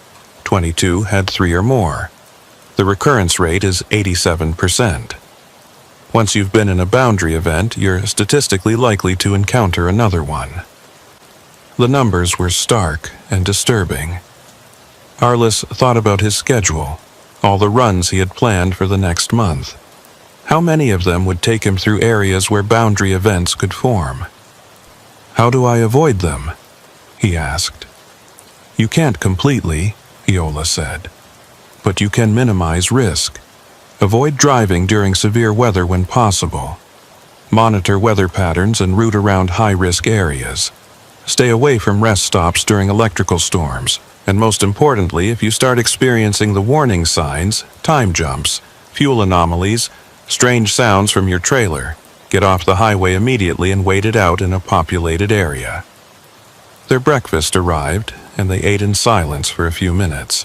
Arliss was processing everything Iola had told him, trying to reconcile it with his understanding of how reality worked. Part of him still wanted to believe there were rational explanations for everything he'd experienced. Equipment malfunctions, weather effects, fatigue-induced hallucinations. But the evidence was too consistent, too well documented. Iola had been tracking this for 7 years. She had databases full of incidents, patterns that repeated across different events, testimonies from dozens of drivers who'd experienced similar phenomena. This wasn't mass hysteria or coincidence. This was real. "The text messages you sent," Arliss said. "How did you know to send them exactly when I needed them?" "I didn't," Iola admitted. "I send warnings to every driver whose GPS shows them entering a high-risk zone during potential boundary conditions. Most of them never experience anything unusual and probably think I'm crazy. But for the ones who do encounter events, having that warning makes the difference between survival and not. You do this for free, just out of the goodness of your heart." Iola's expression hardened. "I do it because I lost someone. My husband, Tom. He was a driver, 23 years on the road, disappeared on I-35 8 years ago during a storm. Just vanished, truck and all. Never found, no explanation. Officially listed as a missing person. But I know what happened to him. He drove into a boundary event and couldn't find his way out." "I'm sorry," Arliss said, and meant it. "That's why I started tracking these things," Iola continued. "Trying to understand what happened, trying to make sure it didn't happen to anyone else. I can't save everyone, but I can warn people. I can give them information that might keep them alive." They finished their breakfast, and Yella handed Arliss a card with her contact information. "Keep this. If you experience anything unusual on the road, anything that doesn't feel right, call me immediately. I maintain a network of drivers who've been through boundary events. We share information, warn each other about high-risk areas, help coordinate rescue efforts when drivers get trapped." "Like Nedra Chilton and Hoyt Bramble?" Arliss asked. "Already contacted them both," Iola confirmed. "They're part of the network now, same as you. We look out for each other because nobody else will." Arliss pocketed the card. "What about the drivers still trapped in last night's event? Is there anything we can do?" "I'm working on it," Iola said. "I have contacts at Highway Patrol, some retired officers who believe these events are real. They're going to try another investigation, maybe with specialized equipment that can detect the electromagnetic anomalies associated with boundary spaces, but it's a long shot." "Keep me posted," Arliss said. "If there's a way to help, I want to be part of it." They left the diner and stood in the parking lot as the sun climbed higher, burning off the morning chill. Normal traffic moved past on the highway, regular people going to regular jobs, completely unaware of the invisible dangers that lurked in certain weather conditions on certain stretches of road. "One more thing," Iola said before they parted ways. "The darker path you chose when the highway split. That was the right decision, but it won't always be. These events aren't consistent. Next time you might need to choose the lighter path, or the middle path, or some other option I haven't documented yet. Trust your instincts. Listen to what feels wrong, because wrong is often a signal that you're perceiving something others can't see. Trust the wrongness," Arliss repeated, remembering the text message. "Exactly," Iola said. "Reality has rules. When those rules break down, the wrongness is your best guide to finding your way back." She got into her car and drove away, leaving Arliss standing in the gravel parking lot with more questions than answers. He headed back to the truck stop and spent the rest of the day going through his logs, documenting everything that had happened the previous night. He called Nedra and Hoyt, confirming they'd also been contacted by Iola, comparing their experiences and looking for patterns. That night, Arliss had a new run scheduled. Houston to Dallas, the reverse of yesterday's route. Back up I-35 through the zone where the boundary event had manifested. His dispatcher had given him the option to refuse, to take an alternate route via I-10 and I-45 that added 2 hours to the trip. But Arliss needed to face this, needed to drive that highway again, and prove to himself that he could handle it. He left Houston at 8 p.m. running solo this time. Nedra and Hoyt were on different schedules, headed to different destinations. But they stayed in contact via CB, checking in every 30 minutes, sharing their positions and status updates. The network Iola had mentioned, supporting each other even when they were hundreds of miles apart. The weather was clear, no storms forecast for the next 48 hours. According to Iola's data, boundary events were unlikely to form in stable atmospheric conditions.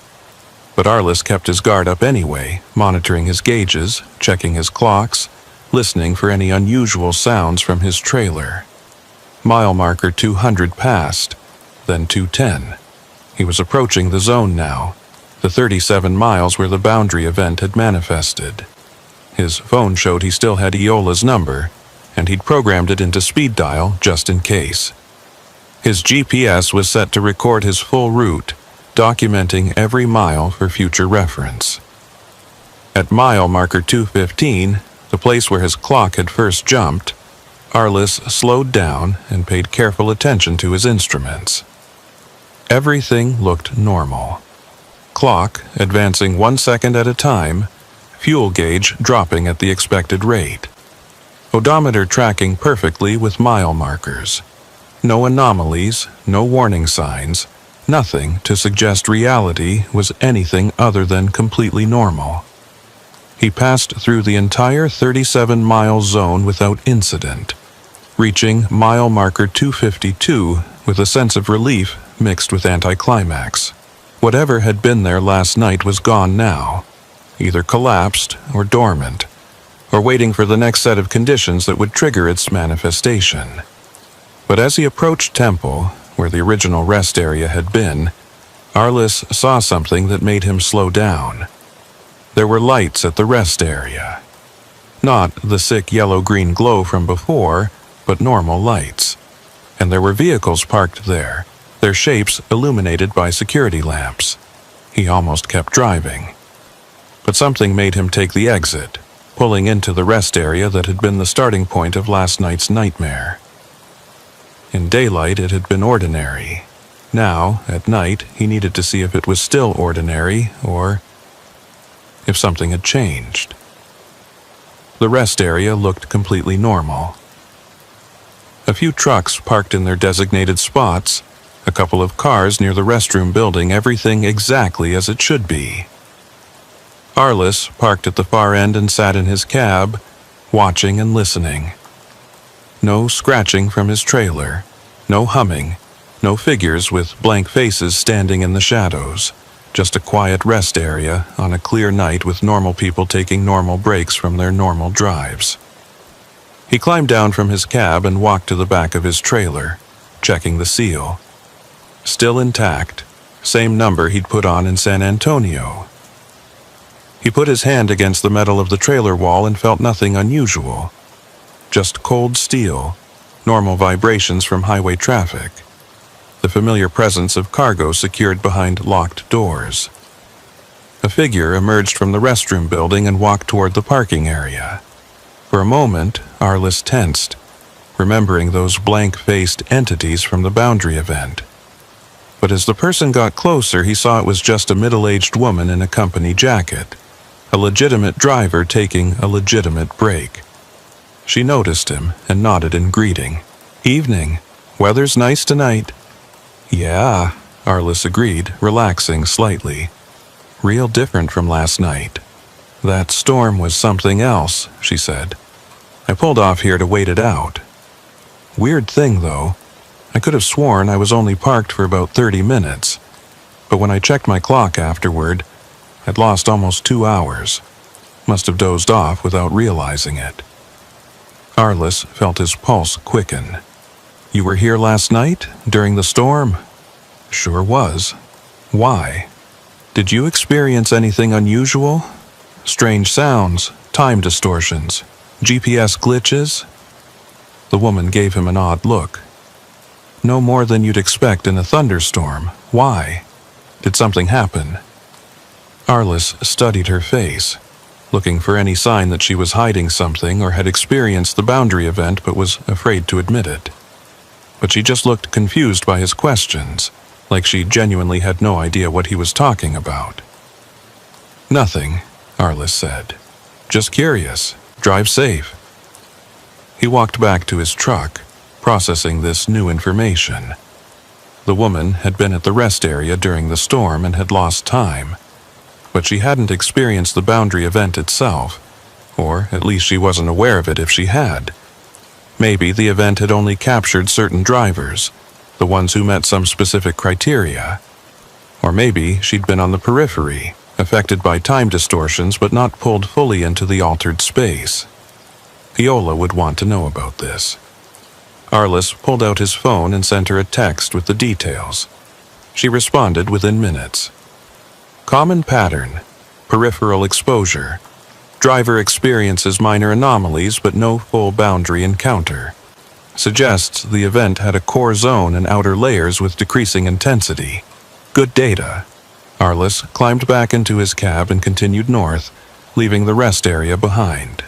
He had a delivery to make in Dallas by morning, and despite everything that had happened, he was still a professional driver with a job to do. The Boundary events were real and dangerous, but they weren't constant. Most of the time, the highways were just highways. Most of the time, reality worked the way it was supposed to. But now Arliss knew the truth. Knew that under the right conditions, in the right places, reality could bend and break and create spaces where the normal rules didn't apply. Knew that there were things that lived in those spaces, or used them, or were created by them. Knew that some drivers never made it back from their encounters with these phenomena. And he knew he'd been lucky. Lucky to have received Iola's warnings. Lucky to have made the right decisions. Lucky to have escaped when dozens of others hadn't. The rest of the drive was uneventful. Arliss delivered his load on time, filed his paperwork, and took his mandatory rest period. But before he slept, he pulled up Iola's database on his phone, the one she'd given him access to after their meeting. He spent an hour reading through incident reports looking for patterns, trying to understand the logic behind these boundary events. The more he read, the more disturbed he became. The events were increasing in frequency. 7 years ago, when Iola started tracking them, she documented maybe 5 or 6 per year across all of Texas. Last year there had been 47. This year was on track to exceed 60. Something was changing. The boundaries between realities were getting thinner, the events were lasting longer, and more drivers were getting caught in them. Iola's database included projections based on the trend data, and they weren't encouraging. If the pattern continued, within 5 years boundary events might become common enough that every driver would encounter one eventually. Arliss closed the database and lay back in his sleeper berth, staring at the ceiling. He thought about Tom Fenwick, Iola's husband, who disappeared into a boundary event 8 years ago. Thought about all the other drivers who were listed as missing, who'd vanished from GPS tracking, whose trucks were found abandoned with no sign of what had happened. Were they still out there somewhere? Still driving through altered spaces, trapped in loops, unable to find their way back to normal reality? Or had they found exits that led to places even worse than the boundary events themselves? These were questions Arliss didn't want to contemplate. But he knew he'd have to eventually. Because Iola was right. He'd encountered a boundary event once, which meant he'd encounter others. The highway had marked him somehow, flagged him as someone who knew about the boundaries and could navigate them. And that meant the next time he drove through a storm, the next time weather conditions aligned just right, he might find himself pulled back into that altered space, back into the 37-mile loop, or into a different boundary event with different rules and different dangers. All he could do was stay prepared, monitor weather patterns, watch for warning signs, trust his instincts, and hope that when the next event manifested around him, he'd be smart enough and lucky enough to find his way back out again. The humming might have stopped for now, but somewhere on I-35, in that 37-mile zone, other drivers were still trapped, still driving the loop, still hearing sounds from their trailers as things tried to get in. And Arliss had a feeling it was only a matter of time before he joined them again. 2 months passed without incident. Arliss ran his regular routes, avoided driving in severe weather, and stayed in constant contact with Iola's network. He heard from Nedra weekly, comparing notes and sharing information about routes they'd driven. Hoyt checked in less frequently but always responded when Arliss reached out. They'd become a loose community of drivers who understood what most people couldn't see. Then, in early January, Arliss got a call from Iola at 3 a.m. Her voice was urgent, stripped of its usual measured calm. "I've got 6 drivers trapped in a boundary event on I-35. Same zone as your incident, but this time it's different. The event isn't collapsing. It's been active for 18 hours and it's getting stronger. I need your help." Arliss was in Oklahoma City, 300 miles from the event location. "What can I do from here?" "I need someone who's been through a boundary event to guide the trapped drivers out," Iola said. "I can track them on GPS, I can see where they are, but I can't tell them which path to take when the highway splits. You've done it. You know what to look for. Can you talk them through it?" "Yeah," Arliss said, already pulling on his clothes. "Send me their CB frequencies." For the next 6 hours, Arliss sat in his truck at a rest area in Oklahoma, coordinating with 6 terrified drivers who were caught in a loop they couldn't escape. He walked them through the warning signs, helped them identify the moment when the highway would split, and guided them toward the darker path that had saved him 2 months earlier. 5 of the drivers made it out. They followed his instructions, chose the right path, and broke free of the boundary event. But the 6th driver, a woman named Patricia Moreland, panicked when the highway split. She chose the lighter path, the one that looked safer and more familiar. Arliss listened on the CB as her voice grew more distant, more confused, describing scenery that didn't match any highway he knew. Then static and silence, and no matter how many times he called her truck number, she didn't respond. "She's gone," Iola said when Arliss finally gave up trying to reach her. "GPS shows her signal disappeared completely. No trace, no position, nothing. She went somewhere the satellites can't see."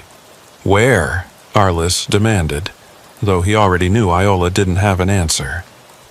"I don't know. Somewhere deeper. Somewhere worse than the boundary events we can track.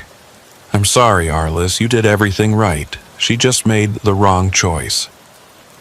Arliss sat in his truck and stared at the CB radio, thinking about Patricia Moreland driving through spaces that didn't exist, trapped in a reality that had nothing to do with I-35 or Texas or any place that appeared on maps. He wondered if she'd keep driving forever, or if eventually her fuel would run out and she'd be stranded in whatever impossible landscape she'd chosen. The experience shook him. Helping 5 drivers escape felt like a victory, but losing Patricia felt like a failure. He couldn't shake the feeling that if he'd said something different, explained the choice better, been more persuasive, she might have made it out.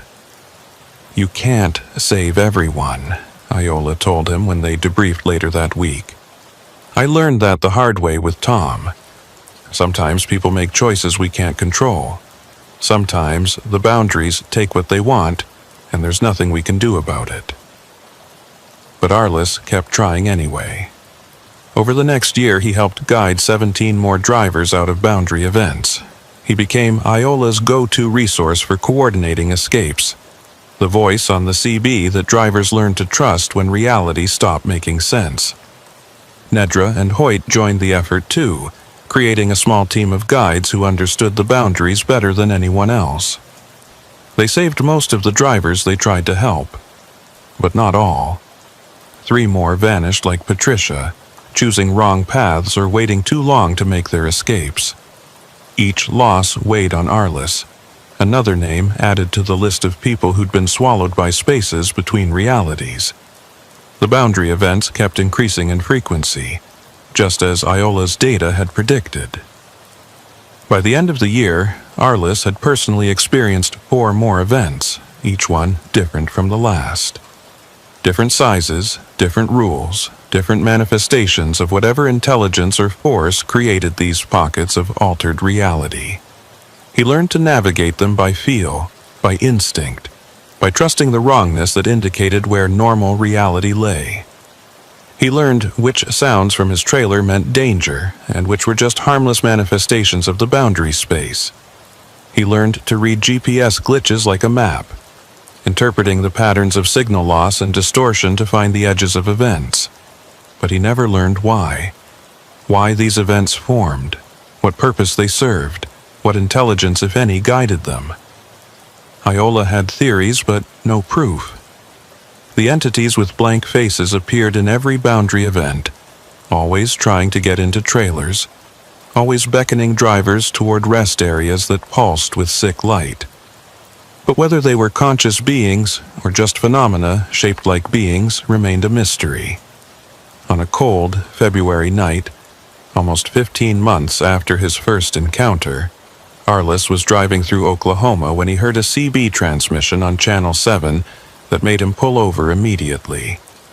The voice was male, older, weathered by years of highway driving. "This is Tom Fenwick calling for Iola Fenwick. If anyone can hear this, please tell my wife I found a way out. Tell her the boundaries aren't permanent. Tell her I'm coming home." Arliss grabbed his handset with shaking hands. "Tom Fenwick, this is Arliss Beaumont. I know your wife. Where are you?" Static, then the voice came back fainter. "I don't know where I am. Somewhere in the spaces. Been driving for what feels like years. But I found a path, a route that leads back. Tell Iola I'm on my way. Tell her." The transmission cut off. Arliss tried to respond but got only static. He immediately called Iola, told her what he'd heard. The silence on the other end of the line lasted so long he thought the call had dropped. "That's impossible," Iola finally said, her voice thick with emotion. "Tom disappeared 8 years ago. Even if he was still alive somewhere in a boundary space, even if he found a way back, the time differentials, he'd be decades older. It can't be him.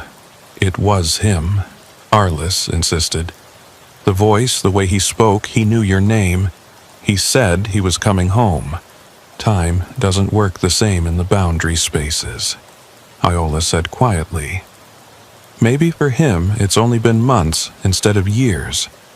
Maybe the reverse.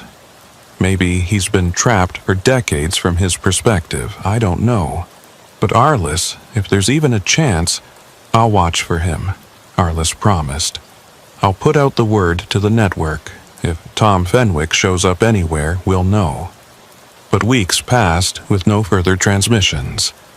No truck matching Tom's description appeared on any highway.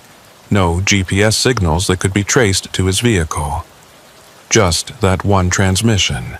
That one moment of contact across whatever boundaries separated normal reality from the spaces where lost drivers roamed. Iola never stopped watching for him. She monitored every frequency, tracked every GPS anomaly, investigated every report of strange CB transmissions. But Tom Fenwick remained lost, somewhere in the spaces between, either unable to complete his journey home or trapped in a loop that made him think he was making progress when he wasn't. Arliss continued driving, continued guiding trapped drivers out of boundary events, continued documenting the phenomena for Iola's ever-growing database. He accepted that this was part of his life now, part of what it meant to be a professional driver in a world where reality had thin spots, and storms could open doors to impossible places. Some nights, when he was driving through dark highways under storm clouds, he'd hear those sounds from his trailer. The scratching, the tapping, the low hum that vibrated through steel and bone. And he'd remember that first night at the rest area, the figures with blank faces, the choice between light and dark roads. He never opened his trailer during those moments. Never pulled over at rest areas that felt wrong. Never chose the path that looked safer when highways split. He'd learned to trust the wrongness, to follow the instincts that kept him on the side of reality, where maps made sense and mile markers advanced in order. But he knew that somewhere out there, on highways that didn't appear on any GPS, other drivers were still trapped, still running their loops, still hearing sounds from their trailers as things tried to get in. Patricia Moreland, Tom Fenwick, and hundreds of others who'd made wrong choices or been caught by events they couldn't escape. And every time Arliss saved a driver from a boundary event, every time he guided someone back to normal reality, he thought about the ones who were still out there, still driving, still hoping to find their way home. The humming never really stopped. It just got quieter, waiting in the spaces between mile markers, between reality and whatever lay beyond, waiting for the next storm, the next set of conditions that would thin the boundaries and create new pockets where the normal rules didn't apply. Arliss learned to live with it, to drive through it, to help others survive it, because that's what drivers did. They kept moving forward, no matter what the road threw at them, even when the road itself became something that shouldn't exist. On a warm spring morning, Arliss was fueling up in San Antonio when his phone buzzed with a message from Iola. Just 3 words. Tom came home. Arliss called her immediately. "What happened? Where was he?" "He showed up at our house last night," Iola said. And he could hear the tears in her voice. "Just drove up in his truck, like he'd been gone a week instead of 8 years. He looks older, Arliss, maybe 15 years older than he should, but he's alive, he's here, he made it back." "How?" "He doesn't remember clearly. Says the boundaries kept shifting. Time kept jumping, but he held on to the idea of home. Held on to it so hard that eventually a path opened up and led him here. He wanted me to thank you. Said he heard your voice on the CB helping other drivers, and it reminded him that escape was possible. That home was still out there waiting." Arliss felt something tight in his chest loosen. "I'm glad he made it back. Tell him welcome home." They talked for a few more minutes, Iola promising to send Tom's full account once he was ready to discuss it in detail. When they hung up, Arliss stood in the truck stop parking lot and looked at the highway stretching away in both directions. Normal pavement, normal traffic, normal reality. But underneath it, invisible to most drivers, were the boundaries. The thin spaces. The pockets where reality bent and broke and created roads that led to places they shouldn't. Tom Fenwick had been trapped in those spaces for 8 years and found his way home, which meant others could too. It meant Patricia Moreland might still be out there, still driving, still searching for the path that would lead her back. It meant every driver the boundaries had swallowed wasn't necessarily lost forever. They were just driving routes that took longer to navigate, running on highways that didn't follow normal geography. And maybe, with enough time and enough luck and enough determination to hold on to the idea of home, they'd eventually find their way back. Arliss climbed into his truck and pulled onto I-35, heading south toward his next delivery. The same highway where he'd first encountered the boundary events, where he'd learned that reality had layers and storms could open doorways to impossible places. But the day was clear, the weather stable, and his gauges all read normal. The trailer behind him was silent except for the usual sounds of cargo riding on good suspension. No scratching, no humming, no warnings of boundaries getting thin. Just the open highway stretching ahead, taking him where he needed to go.